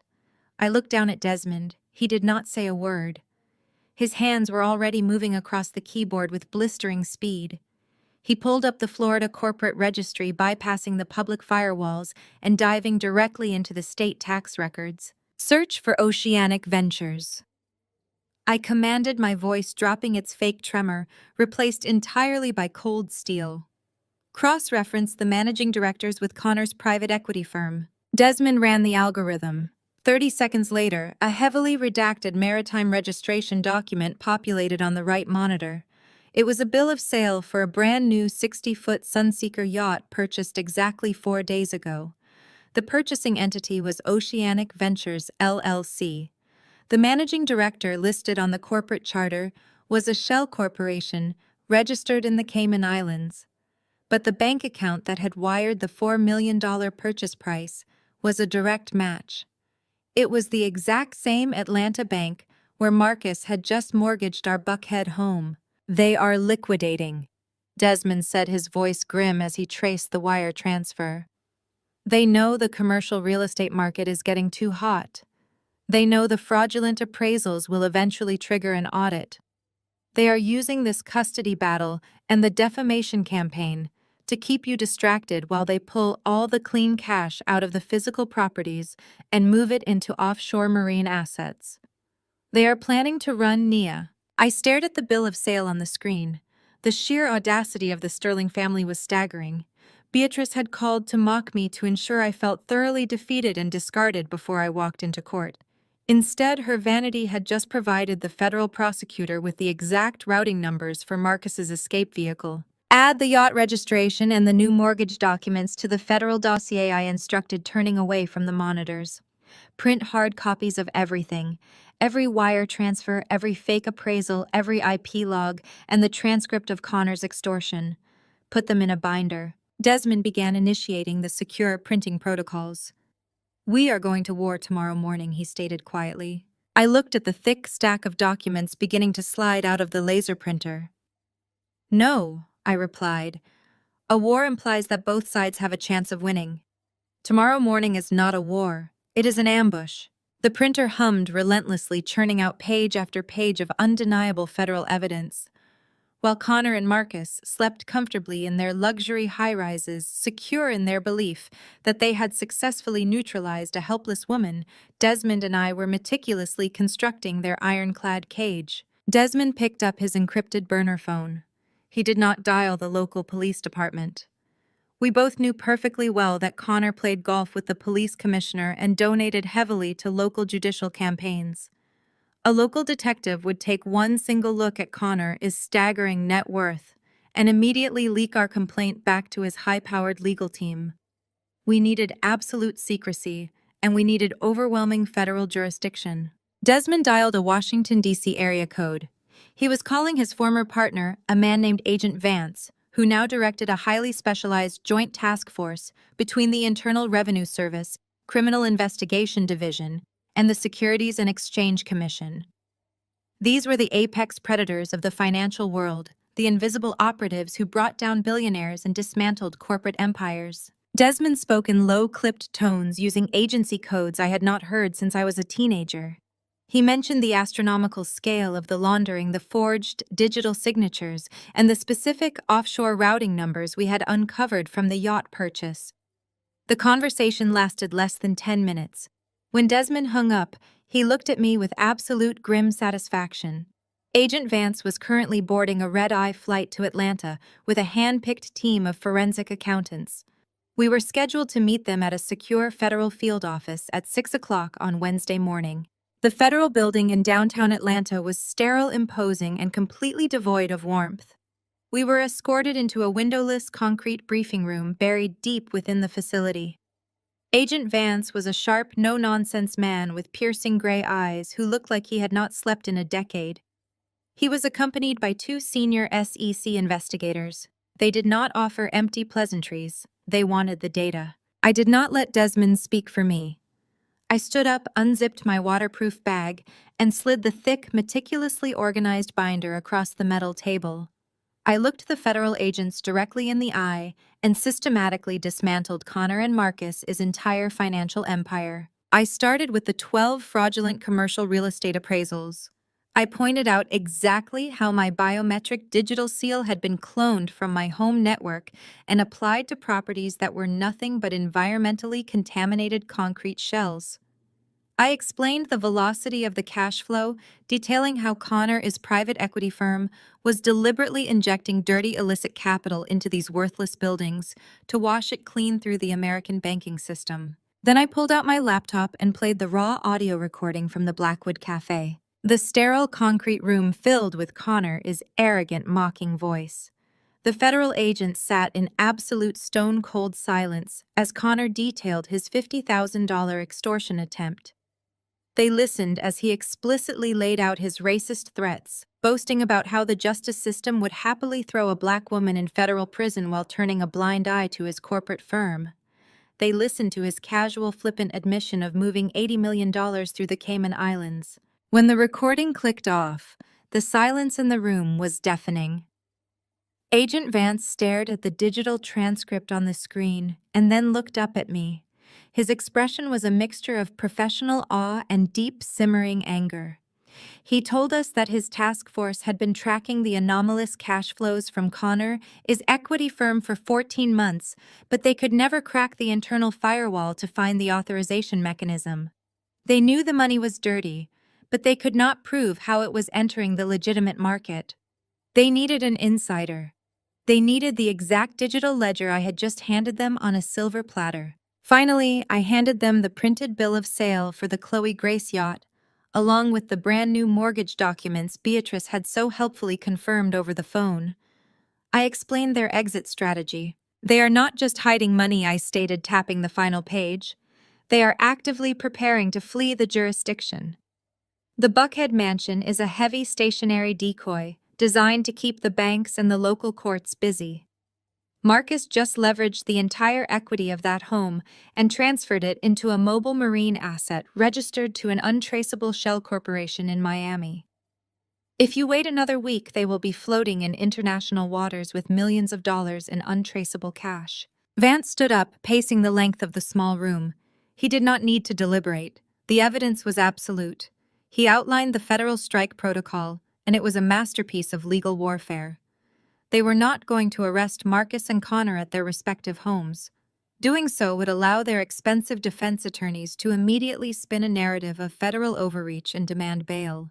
Instead, they were going to let the Sterling brothers walk directly into a trap of their own making. Vance confirmed that by Thursday morning at exactly 8 o'clock, the SEC would issue a blanket freeze on every single corporate and personal account tied to the Sterling name. The yacht in Miami would be quietly impounded by the Coast Guard before sunrise. And the arrests would happen exactly where Marcus and Connor felt most invincible, inside the Fulton County Courthouse. Vance arranged for two plainclothes federal agents to sit quietly in the back gallery of Judge Abernathy's courtroom during my emergency custody hearing. They would let Marcus and Connor present their forged defamation emails. They would let them submit the fraudulent commercial contracts into public evidence. They would let them commit brazen federal perjury on the official court record. And the second the judge issued her ruling, the federal trap would snap shut, locking them inside the very legal system they were trying to weaponize against me. Returning to Desmond's house on Wednesday afternoon, a strange, profound calm washed over my entire body. I was no longer the frantic, terrified mother who had been locked out in the freezing rain on Christmas Eve. I was no longer the discarded wife fighting for scraps of her own life. I had walked through the absolute darkest depths of their cruelty, and I had survived. I sat at the kitchen counter and checked my phone. Connor had sent one final highly arrogant text message. "Time is up, Nia. Sign the non-disclosure agreement or pack your bags for federal prison. See you in court." I stared at the glowing screen, reading the threat that was supposed to break me. I did not reply. I did not need to. I simply turned off my phone, set it on the granite counter, and poured myself a cup of black coffee. I looked out the window at the setting sun, letting the quiet victory settle into my chest. Let them sleep well tonight. Let them dream of their brand new yachts and their stolen millions and their perfect privileged lives. Let them believe they had successfully crushed the poor, naive appraiser who dared to stand in their way. Tomorrow morning, the entire Sterling Empire was going to burn to the ground, and I was going to be the one standing in the ashes holding the match. Thursday morning arrived with a brutal, freezing rain that lashed against the windows of Desmond's heavily armored SUV. We drove through the gray pre-dawn light, navigating the slick streets of downtown Atlanta in absolute silence. We did not pull into the public parking deck of the Fulton County Courthouse. Instead, Desmond steered the vehicle into a secured underground loading bay 2 blocks away, where a massive matte black mobile command center was idling quietly in the shadows. Agent Vance was waiting for us inside the modified vehicle. He was accompanied by a woman I had not met during Wednesday's briefing. She wore a pristine, tailored navy suit and possessed a gaze that was calculating, sharp, and completely devoid of warmth. Agent Vance introduced her as Evelyn Thorne. The lead prosecuting attorney for the Securities and Exchange Commission's Enforcement Division. She did not offer her hand for a shake. Instead, she pushed a thick manila folder across the metal table bolted to the floor of the van. "We are at the absolute point of no return," Nia Thorne stated, her voice clipped and professional. "Once you sign these documents, you are stepping out of a simple domestic dispute and walking onto a federal battlefield. I need to be absolutely certain you understand the exact legal mechanism we are triggering today." I nodded, keeping my posture perfectly rigid. "I am ready." Thorne opened the folder, revealing a stack of dense legal paperwork bearing the official seal of the United States government. "You are officially registering under the Dodd-Frank Wall Street Reform and Consumer Protection Act," she explained, tapping the top page with a silver pen. This specific federal legislation was designed to dismantle exactly the kind of massive corporate corruption Connor's firm is executing. By signing these documents, you are formally designated as a federal whistleblower. She paused, letting the weight of the words settle in the small metallic room. The protection provided by this act is absolute, but the stakes are incredibly high. You are playing a life-or-death gamble today, Nia. We have the audio confession and we have the digital trail, but Connor Sterling has a legal defense fund that rivals the gross domestic product of small countries. If you break character in that courtroom today, If you give them any reason to suspect a trap, and they manage to destroy their servers before our tactical teams execute the simultaneous raids, we will lose the physical evidence. Thorn leaned closer, her gray eyes locking onto mine. And if we lose the physical evidence, your biometric signature is still on those 12 fraudulent appraisals. The Department of Justice will not be able to shield you from the fallout. If this operation fails, Connor and Marcus will walk away completely clean, and you will take the absolute fall for an $80 million federal fraud scheme. You will go to a federal penitentiary for decades. I felt a cold, heavy knot form in my stomach, but I did not look away. I understood the mechanics of the trap. I was the bait, the primary witness, and the executioner, all rolled into one. If my hand trembled, if my performance faltered, the blade would fall on my own neck. But there is a secondary provision to the Dodd-Frank Act. Thorne continued, her tone shifting from a warning to a promise. The government understands the extreme personal and professional risks whistleblowers take when they expose high-level financial syndicates. To incentivize this level of risk, the SEC operates a mandatory bounty program. If our task force successfully seizes the laundered $80 million and assesses the mandatory civil penalties against Connor, is firm, you are legally entitled to a percentage of the total recovered assets. I frowned slightly. A percentage? Thorne nodded, a faint, predatory smile touching the corners of her mouth. The federal mandate dictates a reward of 10 to 30% of the total recovered funds. Given the sheer magnitude of the evidence you personally provided, you will be looking at the maximum end of that spectrum. I did the math instantly in my head. The numbers were staggering. $24 million. It was a sum of wealth so massive it defied comprehension. Marcus and Connor had spent the last 6 months treating me like a worthless, disposable asset. They had plotted to steal my daughter, ruin my professional reputation, and toss me a pathetic $50,000 bribe to disappear into the shadows. Now their monumental arrogance, their absolute belief that they could crush a working-class woman without consequence, was going to fund my entire future. I was going to use the United States federal government to legally strip them of their stolen empire and hand a massive fraction of it directly to me. I am not doing this for the money, I said, my voice dropping to a low, steady whisper. I am doing this to protect my daughter, and to ensure those men never destroy another person's life. But I will absolutely take every single dollar the federal government forces them to pay me. Thorne handed me the silver pen, then signed the paperwork, Nia. I took the pen. I did not hesitate. I pressed the tip to the heavy parchment and signed my full legal name on the federal whistleblower registration. I signed the confidentiality agreements. I signed the tactical authorizations. With every stroke of the pen, I felt the last lingering shadows of fear evaporate. I was no longer a victim waiting for the axe to fall. I was the architect of their destruction.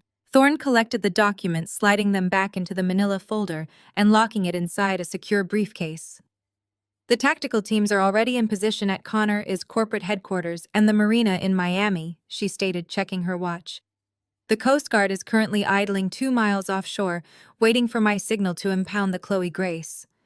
The 2 undercover federal agents are already seated in the back row of Judge Abernathy's courtroom. Agent Vance opened the door of the mobile command center, letting the cold morning air flood into the space.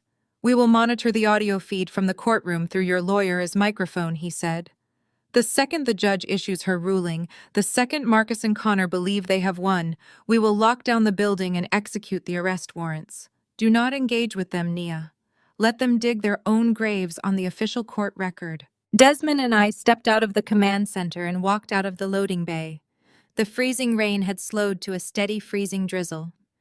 We walked the 2 blocks to the Fulton County Courthouse in silence. The imposing stone columns of the building loomed ahead of us, looking like a fortress. But today, it was just a cage. We passed through the heavy security checkpoints, the metal detectors beeping softly as we emptied our pockets. We took the elevator to the 4th floor, stepping out into the polished marble hallway of the Family Court Division. The corridor was crowded with people, attorneys whispering to their clients, couples standing on opposite sides of the hall refusing to look at each other. And then I saw them. Marcus and Connor were standing near the heavy oak doors of courtroom 4B. They wore immaculate, custom-tailored suits, projecting an aura of absolute, untouchable power. Marcus was leaning against the marble wall, checking his expensive watch with a bored, dismissive expression. Connor was speaking quietly to their high-powered defense attorney, a man who looked equally arrogant and expensive. Marcus looked up and saw me walking down the hallway. A slow, cruel smile spread across his face. It was the smile of a man who believed he held every single card in the deck. He looked at my severe bun and my tailored suit, and I could see the amusement dancing in his eyes. He thought I was putting on a brave face to hide the fact that I had been completely broken. He thought I had brought the signed extortion contract in my briefcase, ready to surrender my daughter and my dignity to save myself from federal prison. Connor caught his brother's gaze and turned to look at me. His eyes were cold and reptilian, void of any human empathy. He gave me a slight mocking nod, a silent demand for my total submission. I did not break my stride. I did not look away. I maintained a mask of pure, terrified compliance, letting my shoulders slump, just a fraction to feed their massive egos. Let them gloat. Let them savor their imaginary victory. Every arrogant breath they took in this hallway was their last taste of freedom. I walked past them, pulling open the heavy oak doors, and stepped into the courtroom, ready to burn their empire to the ground. I pulled open the heavy oak doors and stepped into the courtroom. Judge Abernathy was already seated, sorting through the morning docket. Connor and Marcus took their places at the petitioner's table, their expensive lawyer looking supremely bored. I walked to the respondent's table alone. The two undercover federal agents sat anonymously in the back row, their eyes fixed on the proceedings. When the bailiff called our case, Connor's lawyer immediately stood. He informed the judge that an out-of-court settlement had been reached and presented a temporary custody agreement, expecting me to hand over the signed non-disclosure document. The courtroom was silent. Marcus looked at me, his arrogant smirk firmly in place. I looked directly at the judge and stated in a clear, unwavering voice that no agreement had been reached. I told the court I was refusing to sign any private settlement and was requesting a formal evidentiary hearing. The smirk vanished from Marcus's face instantly. Connor gripped the edge of the mahogany table, his knuckles turning white. They had built their entire timeline on my total submission. By refusing to sign, I had just thrown a massive wrench into their meticulously planned exit strategy. Judge Abernathy, clearly annoyed by the lack of resolution, granted a strict 24-hour continuance, scheduling the final emergency evidentiary ruling for the following afternoon. It was New Year's Eve. I turned and walked out of the courtroom without looking at either of them. The bait had been taken, but the trap was expanding. As soon as I returned to the mobile command center, Agent Vance and Evelyn Thorne were analyzing the new timeline. My refusal to sign had triggered a massive panic response. Over the next 24 hours, the absolute silence from Desmond and me drove Connor and Marcus into a state of severe paranoia. The 3-day deadline Connor had given me in the cafe had officially expired. He had expected me to break to beg for the severance money. Instead, he was met with a total communication blackout. Connor began calling my phone relentlessly. I sat in Desmond's basement watching the screen light up again and again. When I did not answer, he started leaving voicemails. His tone shifted rapidly from condescending arrogance to barely contained rage, and finally to a thinly veiled, frantic panic. He demanded the signed papers. He threatened to call the FBI himself. He promised to ensure I never saw Zuri again. I listened to every single message, recording them directly into the federal evidence drive, and did not say a single word in response. When Connor's intimidation tactics failed, Marcus decided to deploy his own brand of psychological warfare. My phone chimed with a text message. It was a high-resolution photograph from Marcus. The image showed a heavy gold-plated invitation to an exclusive engagement gala at the Buckhead Country Club. The elegant calligraphy announced the formal union of Marcus Sterling and Chloe Vance, the daughter of a prominent billionaire real estate developer. Beneath the photo, Marcus sent a single cruel message. "You had your chance, Nia. We are moving forward tonight. You are officially erased." He thought the image would crush me. He thought the sheer display of immense wealth and his rapid replacement of our marriage would finally force me into an emotional surrender. But he had absolutely no idea what that gold-plated invitation actually meant to the people sitting in the room with me. Desmond intercepted the digital metadata from the text message and cross-referenced it with the wiretaps Agent Vance had just placed on Connor's private equity servers. The picture became terrifyingly clear. The silence had spooked them deeply. Connor and Marcus realized that as long as I remained defiant and the custody battle remained active, their physical assets in Atlanta were vulnerable to a deep financial audit. They needed to wash the offshore money permanently, and they needed to do it immediately. Evelyn Thorne stood before the tactical monitors, her eyes tracking the massive spikes in digital banking activity originating from Connor's firm. "They are accelerating the timeline," she stated, her voice razor sharp. "They are not just throwing a party tonight. They are using the engagement gala on New Year's Eve to legally finalize a corporate merger with Chloe's father's real estate conglomerate." The brilliance of their backup plan was entirely sinister. By legally merging their private equity firm with a legitimate billion-dollar development company, they would instantly commingle their dirty offshore funds with vast pools of highly scrutinized clean capital. Once the money was blended into a corporate entity of that sheer magnitude, tracing the original fraudulent commercial appraisals would become virtually impossible. The engagement party was not just a social event. It was the final spin cycle of the laundering machine.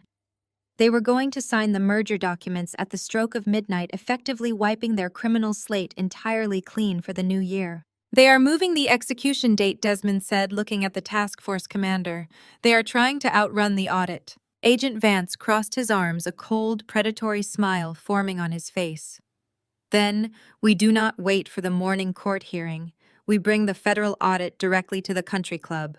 The stakes had just multiplied exponentially. This was no longer just about recovering the $80 million washed through my stolen digital signature. If we allowed them to sign those merger documents, the dirty money would disappear forever.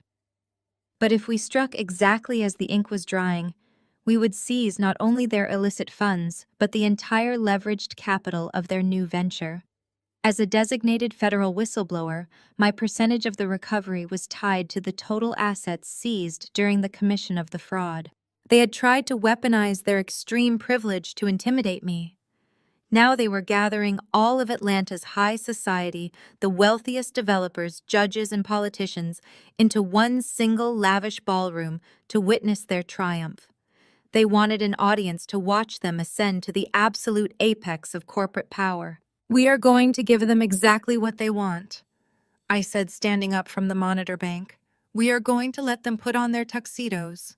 We are going to let them pour the expensive champagne. We are going to let them stand on a stage in front of the most powerful people in the state and announce their brilliant merger." Evelyn Thorne handed me a secure tactical earpiece. "The Coast Guard is ready in Miami. The digital freeze is cued in Washington. Our strike teams are staging a perimeter around the Buckhead Country Club right now. You are the key, Nia. You have to walk into that gala tonight and hold their attention long enough for the tactical units to secure the perimeter and lock down the exits. If they spot the federal agents too early, they will trigger a server wipe from their phones." I took the earpiece and slid it into my pocket. I looked at the photograph of the gold-plated invitation one last time.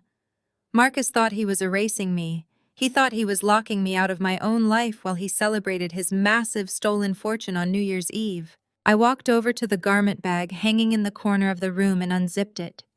Inside was a floor-length crimson evening gown I had bought years ago for a charity gala Marcus had deemed too important for me to attend.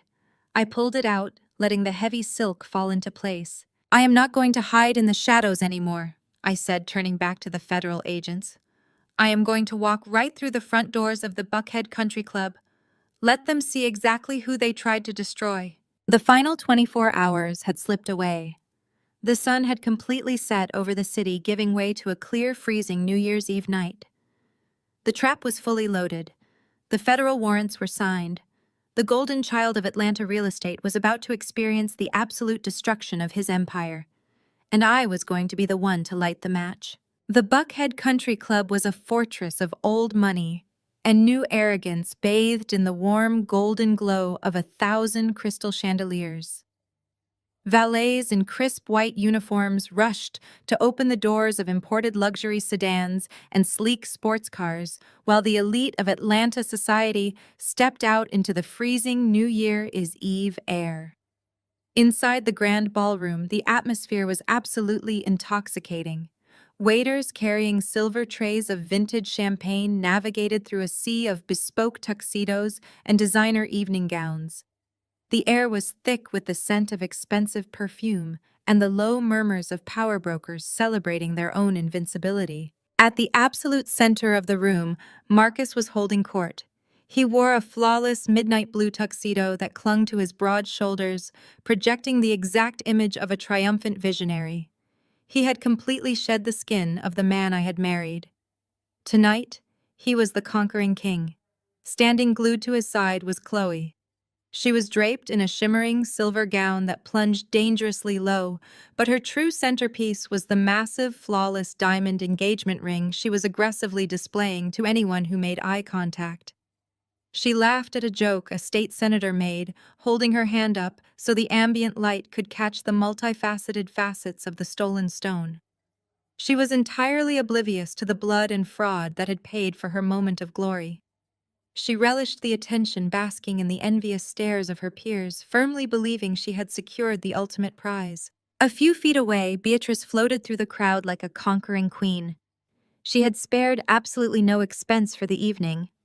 Around her neck rested a brand new collar of cascading diamonds that practically blinded anyone looking directly at her. These were the spoils of their offshore accounts, the physical manifestation of the $80 million they had washed through my forged signature. Beatrice sipped her champagne and touched the diamonds lightly, laughing loudly as she gossiped with the wives of banking executives. She was reveling in the absolute peak of their social climb, completely certain that her sons had outsmarted the system and secured their dynasty forever. She boasted about Marcus's upcoming marriage and Connor's brilliant business acumen spinning a narrative of unstoppable family success. But the true center of gravity in the ballroom was not Marcus or his new bride. It was Connor. Connor stood near the elevated stage where a grand piano was playing soft jazz. He was locked in deep conversation with Chloe's father, the billionaire CEO of the massive real estate conglomerate they were about to infiltrate. Connor was holding a crystal flute of champagne, clinking it gently against the older man's glass. They were celebrating the finalization of the merger, the brilliant corporate maneuver that would seamlessly blend Connor's illicit equity firm with a legitimate international powerhouse. Connor's smile was sharp and predatory. He looked like a man who had successfully rigged the entire game and was now waiting to collect his winnings.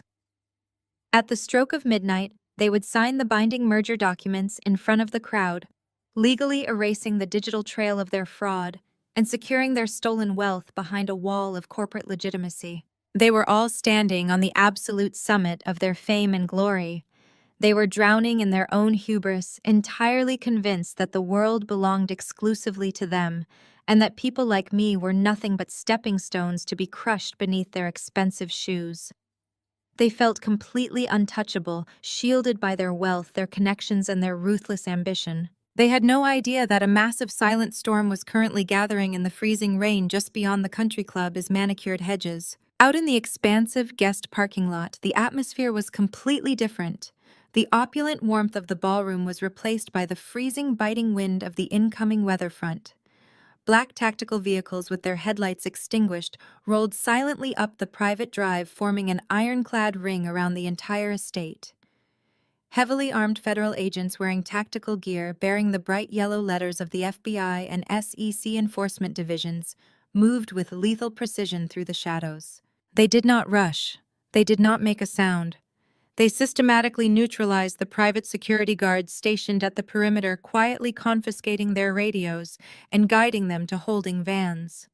They moved through the valet station, securing the keys to every single luxury vehicle parked in the lot, ensuring that absolutely no one would be driving away tonight. Agent Vance directed the operation from the mobile command center, tracking his teams on a digital blueprint of the country club. Every exit, every service door, every loading dock was locked down. The net was drawn tight, and the Sterling family was trapped inside the center of it, completely blind to their impending doom. Desmond sat in the command center beside Vance, monitoring the internal security feeds of the country club. He watched the digital readouts of the offshore accounts, confirming that the money was fully staged and waiting for the final authorization signature. Everything was holding perfectly still. The trap was primed. I sat in the back of an unmarked federal vehicle parked near the grand entrance, watching the tactical teams secure the final perimeter. I looked down at my hands. They were perfectly steady. The crimson silk of my gown pooled around me, a vivid splash of color against the dark tactical interior of the SUV.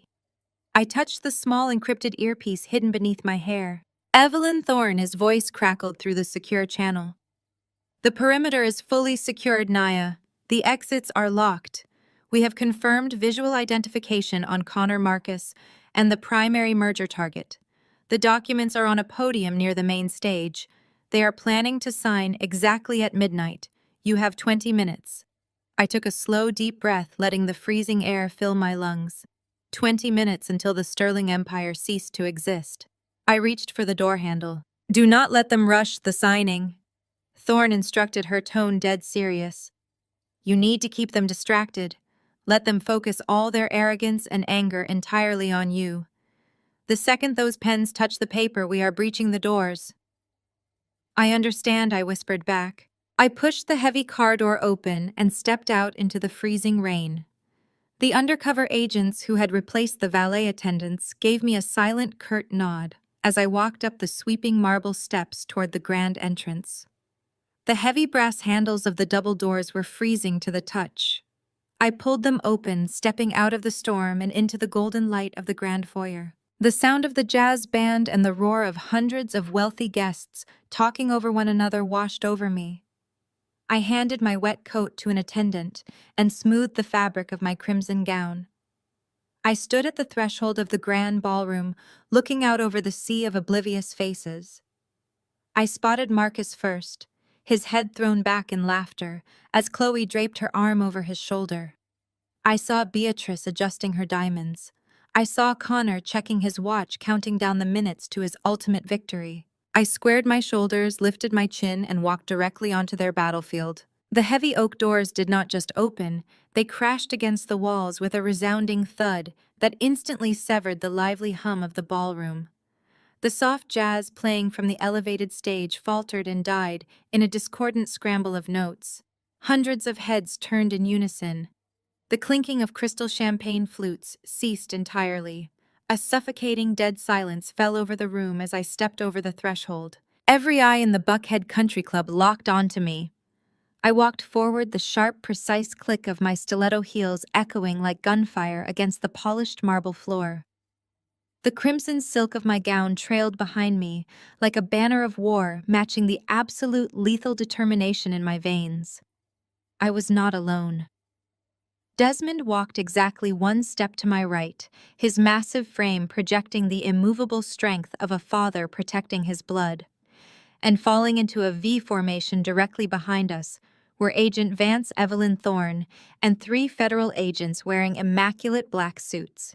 They moved with a synchronized predatory grace that immediately broadcasted absolute unquestionable authority. The Sea of Atlanta is elite, instinctively parted for us, forming a wide aisle that led directly to the center of the room. I kept my gaze locked straight ahead, ignoring the gasps and frantic whispering erupting from the wealthy guests. Marcus was standing near a towering ice sculpture, his arms still wrapped tightly around his new bride. When he saw me walking down the center of the ballroom, the color instantly vanished from his face. His arrogant, victorious smirk collapsed into a mask of pure, unadulterated shock. For a fraction of a second, he looked like a terrified, cornered child, but his supreme entitlement quickly overrode his panic. His face twisted into a snarl of furious indignation. He let go of Chloe and lunged forward, cutting across the dance floor to intercept me before I could reach the stage. "What the hell are you doing here?" he demanded, his voice a vicious, venomous hiss. designed to intimidate me into submission. He frantically signaled to the edge of the room. Security. Where is security? Get this crazy woman out of here right now. I did not shrink back. I did not avert my eyes. I stopped exactly 2 feet in front of him, squaring my shoulders and tilting my chin up. I looked directly into the eyes of the man who had tried to destroy me and offered him an ice-cold, perfectly composed smile. I came to give you an engagement gift, Marcus. Chloe pushed her way to Marcus's side. Her face flushed with anger and embarrassment. Her massive diamond ring caught the light as she pointed a manicured finger at me. Who let you in here? Marcus, tell them to drag her out. She is ruining our night. Beatrice had also materialized from the crowd, clutching her new diamond collar, her eyes darting nervously between me and the grim-looking men in black suits standing behind my father. She opened her mouth to hurl an insult, but the words died in her throat. It was Connor who truly understood the gravity of the situation. He had abandoned his conversation with Chloe, his billionaire father, and was cautiously approaching our group. Unlike Marcus, who was blinded by his own ego, Connor possessed the sharp instincts of a lifelong corporate predator. He looked at the tailored black suits, the earpieces discreetly coiled behind the agent's ears, and the absolute lack of local club security coming to their aid. His eyes met Evelyn Thorne's, and I saw the exact second his heart stopped beating. He knew it was over. Marcus stepped forward, raising his hand to aggressively grab my arm. You are going to leave right now, Nia, or I swear to God. He never finished the sentence. Desmond stepped smoothly between us, his broad chest acting as an impenetrable wall. At the exact same moment, the lead FBI agent stepped forward, flipping open a leather wallet to display a gleaming gold federal shield. Keep your hands exactly where they are and step back from the federal witness, Mr. Sterling, the agent commanded, his voice booming through the silent ballroom. The word witness dropped into the center of the opulent room like a live grenade. The wealthy guests surrounding us collectively gasped, physically backing away, as if Marcus had suddenly caught a deadly disease. Marcus froze, his hand hovering in midair. Witness? He stammered, his arrogance finally cracking under the weight of utter confusion. What are you talking about? She is just my bitter ex-wife. She is a fully registered informant. Under the Dodd-Frank Act, Evelyn Thorne stated, stepping into the light. And you, Marcus, are currently the primary target of a massive federal racketeering investigation. I did not look at Evelyn. I kept my eyes locked on Marcus, watching the absolute terror finally flood his system. I raised my voice, ensuring that every single person in the ballroom, especially Chloe, his father, could hear every single word I said. There is no merger tonight, Marcus, I said, my voice ringing clear and steady over the terrified silence. There is no legitimate corporate union. You and Connor have spent the last 14 months using your private equity firm to wash $80 million in illicit funds through environmentally contaminated commercial properties. You cloned my biometric signature to forge the appraisals. You used my name to build your fraudulent empire. And you thought you could simply throw me a $50,000 bribe to quietly disappear while you merged your dirty money with clean capital. Chloe let out a sharp, horrified shriek, dropping her champagne flute. It shattered against the marble floor, the sound echoing like a gunshot. She turned to stare at Marcus, her eyes wide with absolute betrayal and fear. Her father, the billionaire developer, pushed his way to the front of the crowd, his face purple with rage. Is this true, Sterling? The older man demanded, glaring furiously at Connor. Are you trying to tie my company to a federal money laundering syndicate? Connor did not answer. His reptilian brain had completely taken over. He slowly reached into the inner pocket of his bespoke tuxedo jacket, pulling out his encrypted smartphone. He was going for the kill switch. He was trying to execute the remote wipe command to incinerate their offshore servers before the FBI could secure the physical drives. I wouldn't bother swiping that screen, Connor, Evelyn Thorne said, her voice laced with lethal satisfaction. At exactly 11:45 tonight, the Securities and Exchange Commission Digital Forensics Division completely bypassed your external firewalls. We did not need to guess your encryption keys. We used the raw audio recording of you boasting about your Cayman Island routing numbers in a public cafe to secure a blanket federal wiretap. Your servers are currently locked down by the United States Department of Justice. You are completely blind and entirely broke. The phone slipped from Connor's trembling fingers, hitting the floor with a dull thud. His knees buckled slightly, and he had to grab the edge of a cocktail table to remain standing. Beatrice let out a loud, dramatic wail, burying her face in her hands as she realized her precious diamonds and her entire elite social standing had just evaporated into thin air. I turned my attention back to Marcus. The man who had spent the last decade making me feel small, inadequate, and powerless was now staring at me with a look of absolute broken devastation. He was trembling. The invincible golden boy of Atlanta was shivering in his expensive tuxedo, surrounded by the very society he had tried to conquer. His breathing was shallow and ragged, his eyes darting frantically around the room, looking for an exit that did not exist. I stepped around Desmond, closing the distance until I was standing merely inches away from Marcus. I looked at the tailored suit, the perfect hair, and the absolute ruin reflecting in his eyes. "I did not sign your non-disclosure agreement, Marcus," I whispered, keeping my voice low so only he could hear the absolute finality of his defeat. "I signed a federal warrant. Happy New Year." The heavy oak doors did not just open, they crashed against the walls with a resounding thud that instantly severed the lively hum of the ballroom. The soft jazz playing from the elevated stage faltered and died in a discordant scramble of notes. Hundreds of heads turned in unison. The clinking of crystal champagne flutes ceased entirely. A suffocating dead silence fell over the room as I stepped over the threshold. Every eye in the Buckhead Country Club locked onto me. I walked forward, the sharp, precise click of my stiletto heels echoing like gunfire against the polished marble floor.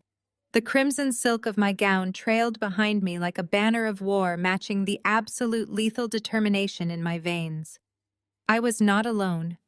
Desmond walked exactly one step to my right, his massive frame projecting the immovable strength of a father protecting his blood.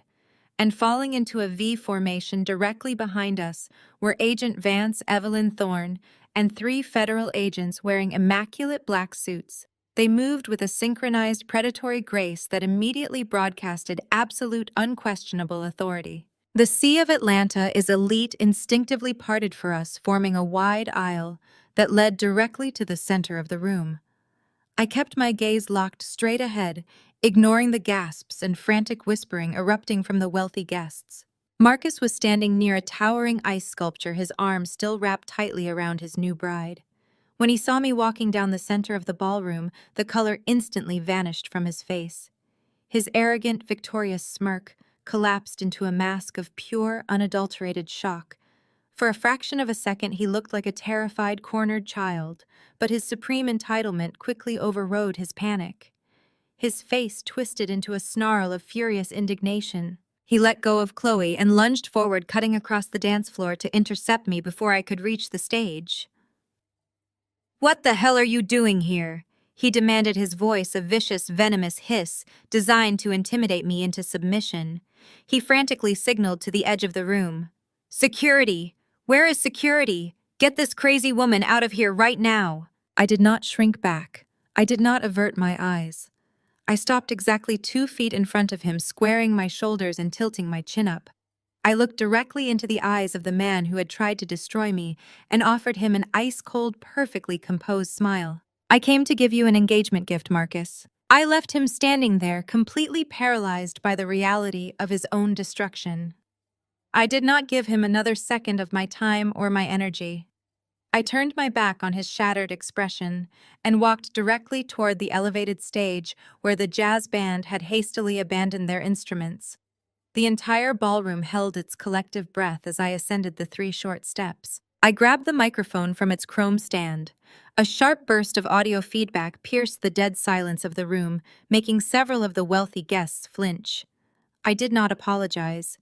I walked to the edge of the stage, looking down at the VIP banquet table where Connor and Chloe, his billionaire father, were standing. With my free hand, I lifted the massive heavy binder of unredacted financial evidence Desmond had prepared and slammed it down onto the pristine white tablecloth. The impact rattled the crystal champagne flutes, sending expensive vintage liquor spilling across the table. I looked directly at the crowd and then leveled my gaze at my former husband. Happy New Year to everyone gathered here tonight, I announced, my voice echoing cleanly through the massive ballroom speakers. And a very special congratulations to you, Marcus, for successfully mortgaging our family home using entirely forged legal deeds. A fresh wave of horrified gasps rippled through the crowd. Marcus flinched as if I had physically struck him, his face draining of whatever color it had left. I kept my grip on the microphone, my tone laced with absolute freezing calm. You and Connor truly believed you were untouchable. I continued, staring down at the two brothers. You thought you could use my stolen biometric signature to wash $15 million of your dirty money in a single massive real estate transaction. You thought you could leverage the home I built to fund a phantom yacht in Miami and finalize this fraudulent corporate merger. But you made one catastrophic miscalculation. You underestimated the woman you were trying to erase. I pointed to the thick binder resting in front of Chloe's father. Every single appraisal document you stole from my home network was locally encrypted, I explained. Watching Connor, his eyes widen in sudden, terrifying realization. You thought you were downloading clean, certified architectural valuations. In reality, you were downloading a dormant digital tracking beacon. Every time you moved that $15 million through your offshore shell companies, the encryption logged the exact routing numbers and IP addresses. It traced every single cent of your money laundering operation. And my father, Desmond, made absolutely certain that your entire illegal transaction network was handed directly to the Criminal Investigation Division of the Internal Revenue Service. I gestured toward Desmond, who stood like a massive, immovable sentinel beside the federal agents. He did not smile. He simply stared at the Sterling family with the cold, hard satisfaction of a father who had successfully protected his own. Chloe's father, a man who had built a billion-dollar empire on ruthless self-preservation, did not hesitate. He lunged forward and ripped open the heavy binder. His eyes darted across the highlighted banking ledgers, the forged digital signatures, and the explicit federal wiretap transcripts we had provided. His face turned a dangerous shade of crimson. He was a man who understood liability, and he was currently staring at a radioactive federal RICO case. He slammed the binder shut and turned on Connor with absolute murderous fury. "You arrogant, reckless fool," he roared, his voice echoing through the silent ballroom without the aid of a microphone. "You tried to infect my company with a federal money laundering syndicate. You tried to use my daughter to wash your filthy Cayman Island accounts." Connor raised his hands, his usual polished composure completely shattering into desperate panic. "Sir, please, you have to listen to me. This is a misunderstanding. We can isolate the capital. We can restructure the merger documents right now." "There is no merger!" Chloe's father snarled, stepping away from Connor, as if the younger man was actively on fire. He signaled violently to his own corporate legal team, who were standing near the edge of the stage. "Call the board of directors. Terminate every single contract bearing the Sterling name. I want our entire legal department scrubbing our accounts by morning." Chloe let out another piercing sob, clutching her face as her father grabbed her arm and physically pulled her away from the Sterling brothers. She did not look back at Marcus. Her fairy tale engagement had instantly mutated into a federal nightmare, and she was running for her life. Beatrice was losing her mind. The matriarch of the Sterling Empire finally realized that the invincible shield of her social status had completely collapsed. She stumbled forward, her expensive diamond collar glittering under the chandeliers. She pointed a shaking, manicured finger at me, her face twisted into a mask of pure aristocratic rage. "You vindictive little liar!" she screamed, her voice cracking hysterically. "You are ruining my sons. You are destroying our family. I will see you sued into oblivion. I will make sure you never work in this city again." "Your sons ruined themselves, Beatrice," I replied, my voice dropping to a deadly serious whisper. "And you are in absolutely no position to threaten anyone. As of this exact moment, every single bank account holding the Sterling name is frozen. Your credit cards are deactivated. The Buckhead mansion you are sleeping in is currently being seized by the federal government to pay for your son's mandated civil penalties. You have absolutely nothing left." Beatrice let out a strangled gasp, clutching her chest as if she could not draw breath. She looked down at the massive diamonds around her neck, suddenly realizing they were no longer a symbol of her elite status, but physical evidence of a federal crime. Evelyn Thorne stepped forward, signaling the tactical units stationed at the perimeter. The time for talking was officially over. Marcus Sterling and Connor Sterling, you are both under arrest for federal wire fraud, money laundering, and conspiracy to commit racketeering, Thorne announced, her voice cutting through the remaining chaos like a blade. The three federal agents moved in with brutal, practiced efficiency. They did not care about the bespoke tuxedos or the expensive shoes. They grabbed Connor, grabbing his arms and forcing them behind his back. The sharp metallic click of the handcuffs ratcheting closed echoed loudly in the room. Connor squeezed his eyes shut, his jaw locked in silent, seething defeat. Marcus, however, completely broke. As the federal agent shoved him against the mahogany banquet table to secure his wrists, Marcus began to physically weep. The invincible golden boy, the man who had threatened to take my daughter and throw me into the streets, was crying like a terrified child. He looked up at me, his face wet with tears and sweat. "Nia, please," he begged, his voice cracking pathetically. "Please tell them to stop. We can fix this. I will give you whatever you want. I will give you full custody. Just please do not let them take me." I stood on the stage looking down at the man I had once loved. I felt absolutely no pity. I felt no sorrow. The woman who would have forgiven him, the woman who would have compromised to keep the peace, had died the night he locked her out in the freezing rain. "You already gave me exactly what I wanted, Marcus," I said, stepping away from the microphone. "I wanted my freedom." I walked down the steps of the stage, ignoring the chaotic frenzy of the federal agents escorting the Sterling brothers out of the ballroom.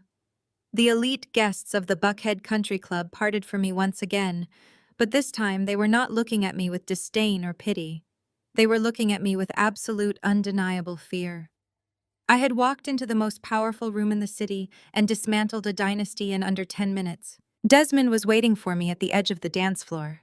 He did not say a word. He simply placed a warm, heavy hand on my shoulder and nodded. We walked out of the ballroom together, leaving the shattered remnants of the Sterling Empire behind us. The freezing rain was still falling when we stepped out into the night, but for the first time in months, I felt incredibly warm. I was finally going home to my daughter. I paused beneath the massive portico of the country club, the freezing rain misting against my skin. Desmond stopped beside me, following my gaze back through the floor-to-ceiling glass walls of the grand foyer. We had a perfect, unobstructed view of the final act. The ballroom had descended into absolute, unprecedented chaos. Connor Sterling, the brilliant architect of their fraudulent empire, finally snapped.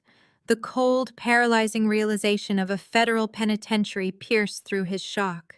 He violently shoved a waiter aside, sending a silver tray of vintage champagne crashing to the marble floor, and made a desperate, pathetic sprint toward the service hallway.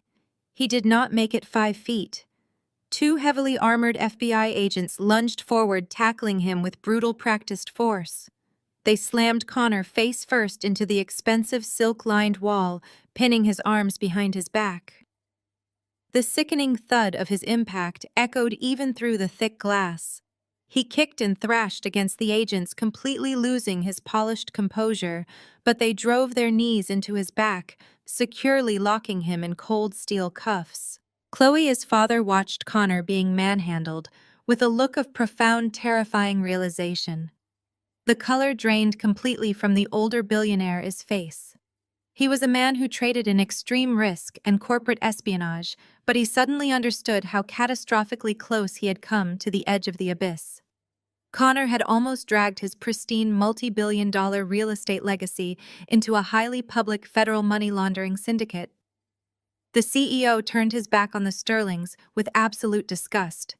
He aggressively shouted orders into his phone, summoning his crisis management team and treating his prospective son-in-law like a toxic spill that needed immediate aggressive containment. A few yards away, Marcus was still kneeling on the floor, his hands tightly cuffed behind his back, tears streaming down his perfectly moisturized face. Chloe marched toward him. The elegant, composed socialite was entirely gone, replaced by a woman utterly humiliated in front of the most powerful people in the state. She stood over Marcus, her chest heaving with rage. She let out a piercing, furious scream and slapped him across the face with such vicious force that his head snapped to the side. Without a single word of hesitation, she ripped the massive, flawless diamond engagement ring off her finger. She threw it directly into his face. The heavy stone struck his cheek and bounced onto the polished marble, rolling into the shadows. Nobody even bothered to look at it. It was no longer a symbol of untouchable wealth, it was cursed. But the most poetic destruction belonged to Beatrice. She was backed against the edge of the grand stage, hyperventilating, her perfectly styled hair now a disheveled mess. A stern female SEC inspector approached her, holding open a thick, clear plastic evidence bag. The inspector spoke calmly, but her directive was absolute. The offshore accounts had been frozen, which meant every single asset purchased with those illicit funds was now officially classified as federal evidence. I watched the exact second Beatrice realized the absolute totality of her ruin. She stared at the plastic evidence bag in pure, unadulterated horror. She raised her trembling hands to her neck, desperately clutching the cascading diamond collar. The realization hit her with the force of a freight train. The luxury yacht in Miami, the imported cars, the sprawling mansion, and the blinding jewels pressing against her skin were not trophies of her family's inherent superiority. They were the physical, undeniable evidence of their impending prison sentences. Beatrice began to sob hysterically, begging the inspector, pleading with the surrounding high society guests, who simply averted their eyes in embarrassed silence. No one stepped forward to help her. Trembling violently, she was forced to unclasp the diamonds. She dropped them into the plastic bag. The heavy thud of the gems hitting the bottom of the plastic was the final definitive nail in their coffin. The elite facade was completely, permanently annihilated. They were no longer the kings and queens of Atlanta real estate. They were common criminals exposed and stripped bare under the unforgiving glare of the federal government. I watched Beatrice collapse into a chair, burying her face in her empty hands, completely stripped of her armor and her arrogance. The poison that had infected my life for years was finally eradicated. I turned away from the glass, leaving the Sterling family to their destruction, and walked with my father into the freezing rain, ready to reclaim the life that had always belonged to me. The deafening wail of police sirens suddenly shattered the quiet rhythm of the freezing rain. A convoy of marked federal cruisers and local police vehicles tore up the private driveway of the Buckhead Country Club, their flashing red and blue lights painting the manicured grounds in harsh, frantic strokes. Desmond and I turned back toward the entrance just as the heavy oak doors were shoved open by the tactical team. Agent Vance and his squad marched Marcus and Connor out into the biting cold. The two brothers were securely handcuffed, their arms pinned rigidly behind their backs. The pristine tailoring of their expensive midnight blue tuxedos was completely ruined, soaked by the rain and wrinkled from the struggle. Connor walked with his head bowed, his face a pale mask of absolute shock and utter defeat. Marcus was still openly weeping, his breath hitching in pathetic, ragged gasps as the freezing wind hit his tear-stained face. Behind them, the grand foyer of the country club had transformed into a digital feeding frenzy. The elite members of Atlanta society, the billionaires, politicians, and socialites who had just been drinking the Sterling champagne, were now crowding the glass doors. Hundreds of smartphone cameras were raised, recording every single humiliating second of the perp walk. The flashes from the cameras illuminated the darkness, capturing the exact moment the Sterling dynasty was dragged out in chains. In less than 5 minutes, an empire built on arrogance, fraud, and stolen wealth had been completely pulverized into dust. Their pristine reputations were dead and buried, broadcasted live to every corner of their exclusive world. The agents pushed the brothers toward the waiting armored transport vans. Marcus looked up through the rain, catching my eye one last time. There was no defiance left in him. He was a hollow, broken shell of a man, realizing too late that his immense hubris had cost him his freedom. "Wait, please wait." The desperate, frantic scream echoed from the doorway. Beatrice stumbled out onto the freezing portico, completely ignoring the federal agents shouting for her to stay back. The cold rain instantly plastered her perfectly styled hair to her face and soaked through the delicate fabric of her designer gown. She looked wild, entirely stripped of her haughty aristocratic armor. She had seen the flash of my crimson dress near the waiting federal vehicles and threw herself forward. She practically collapsed at my feet, dropping heavily onto the wet concrete. The matriarch of the Sterling family, a woman who had spent the last 14 months treating me like dirt beneath her shoes, was now kneeling in a puddle. She lunged forward, her trembling hands grasping desperately at the wet hem of my gown. "Nia, please," she sobbed, her voice cracking into a pathetic wail. "Please, you have to stop them. You have to tell them to let my boys go. We are family, Nia. We are family. You cannot do this to us. Have some mercy." I looked down at the woman clawing at my dress. I felt Desmond shift beside me, ready to physically remove her, but I held up a hand, stopping him. I wanted to handle this myself. I looked into Beatrice's frantic, tear-filled eyes and felt absolutely nothing but cold, sharp clarity. There was no pity.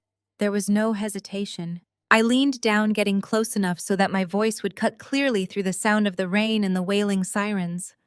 I looked at her with a gaze entirely devoid of mercy. "I am returning the exact same mercy you showed me, Beatrice," I said, my voice dropping to an icy whisper. "You told me I was nothing. You told me I was erased.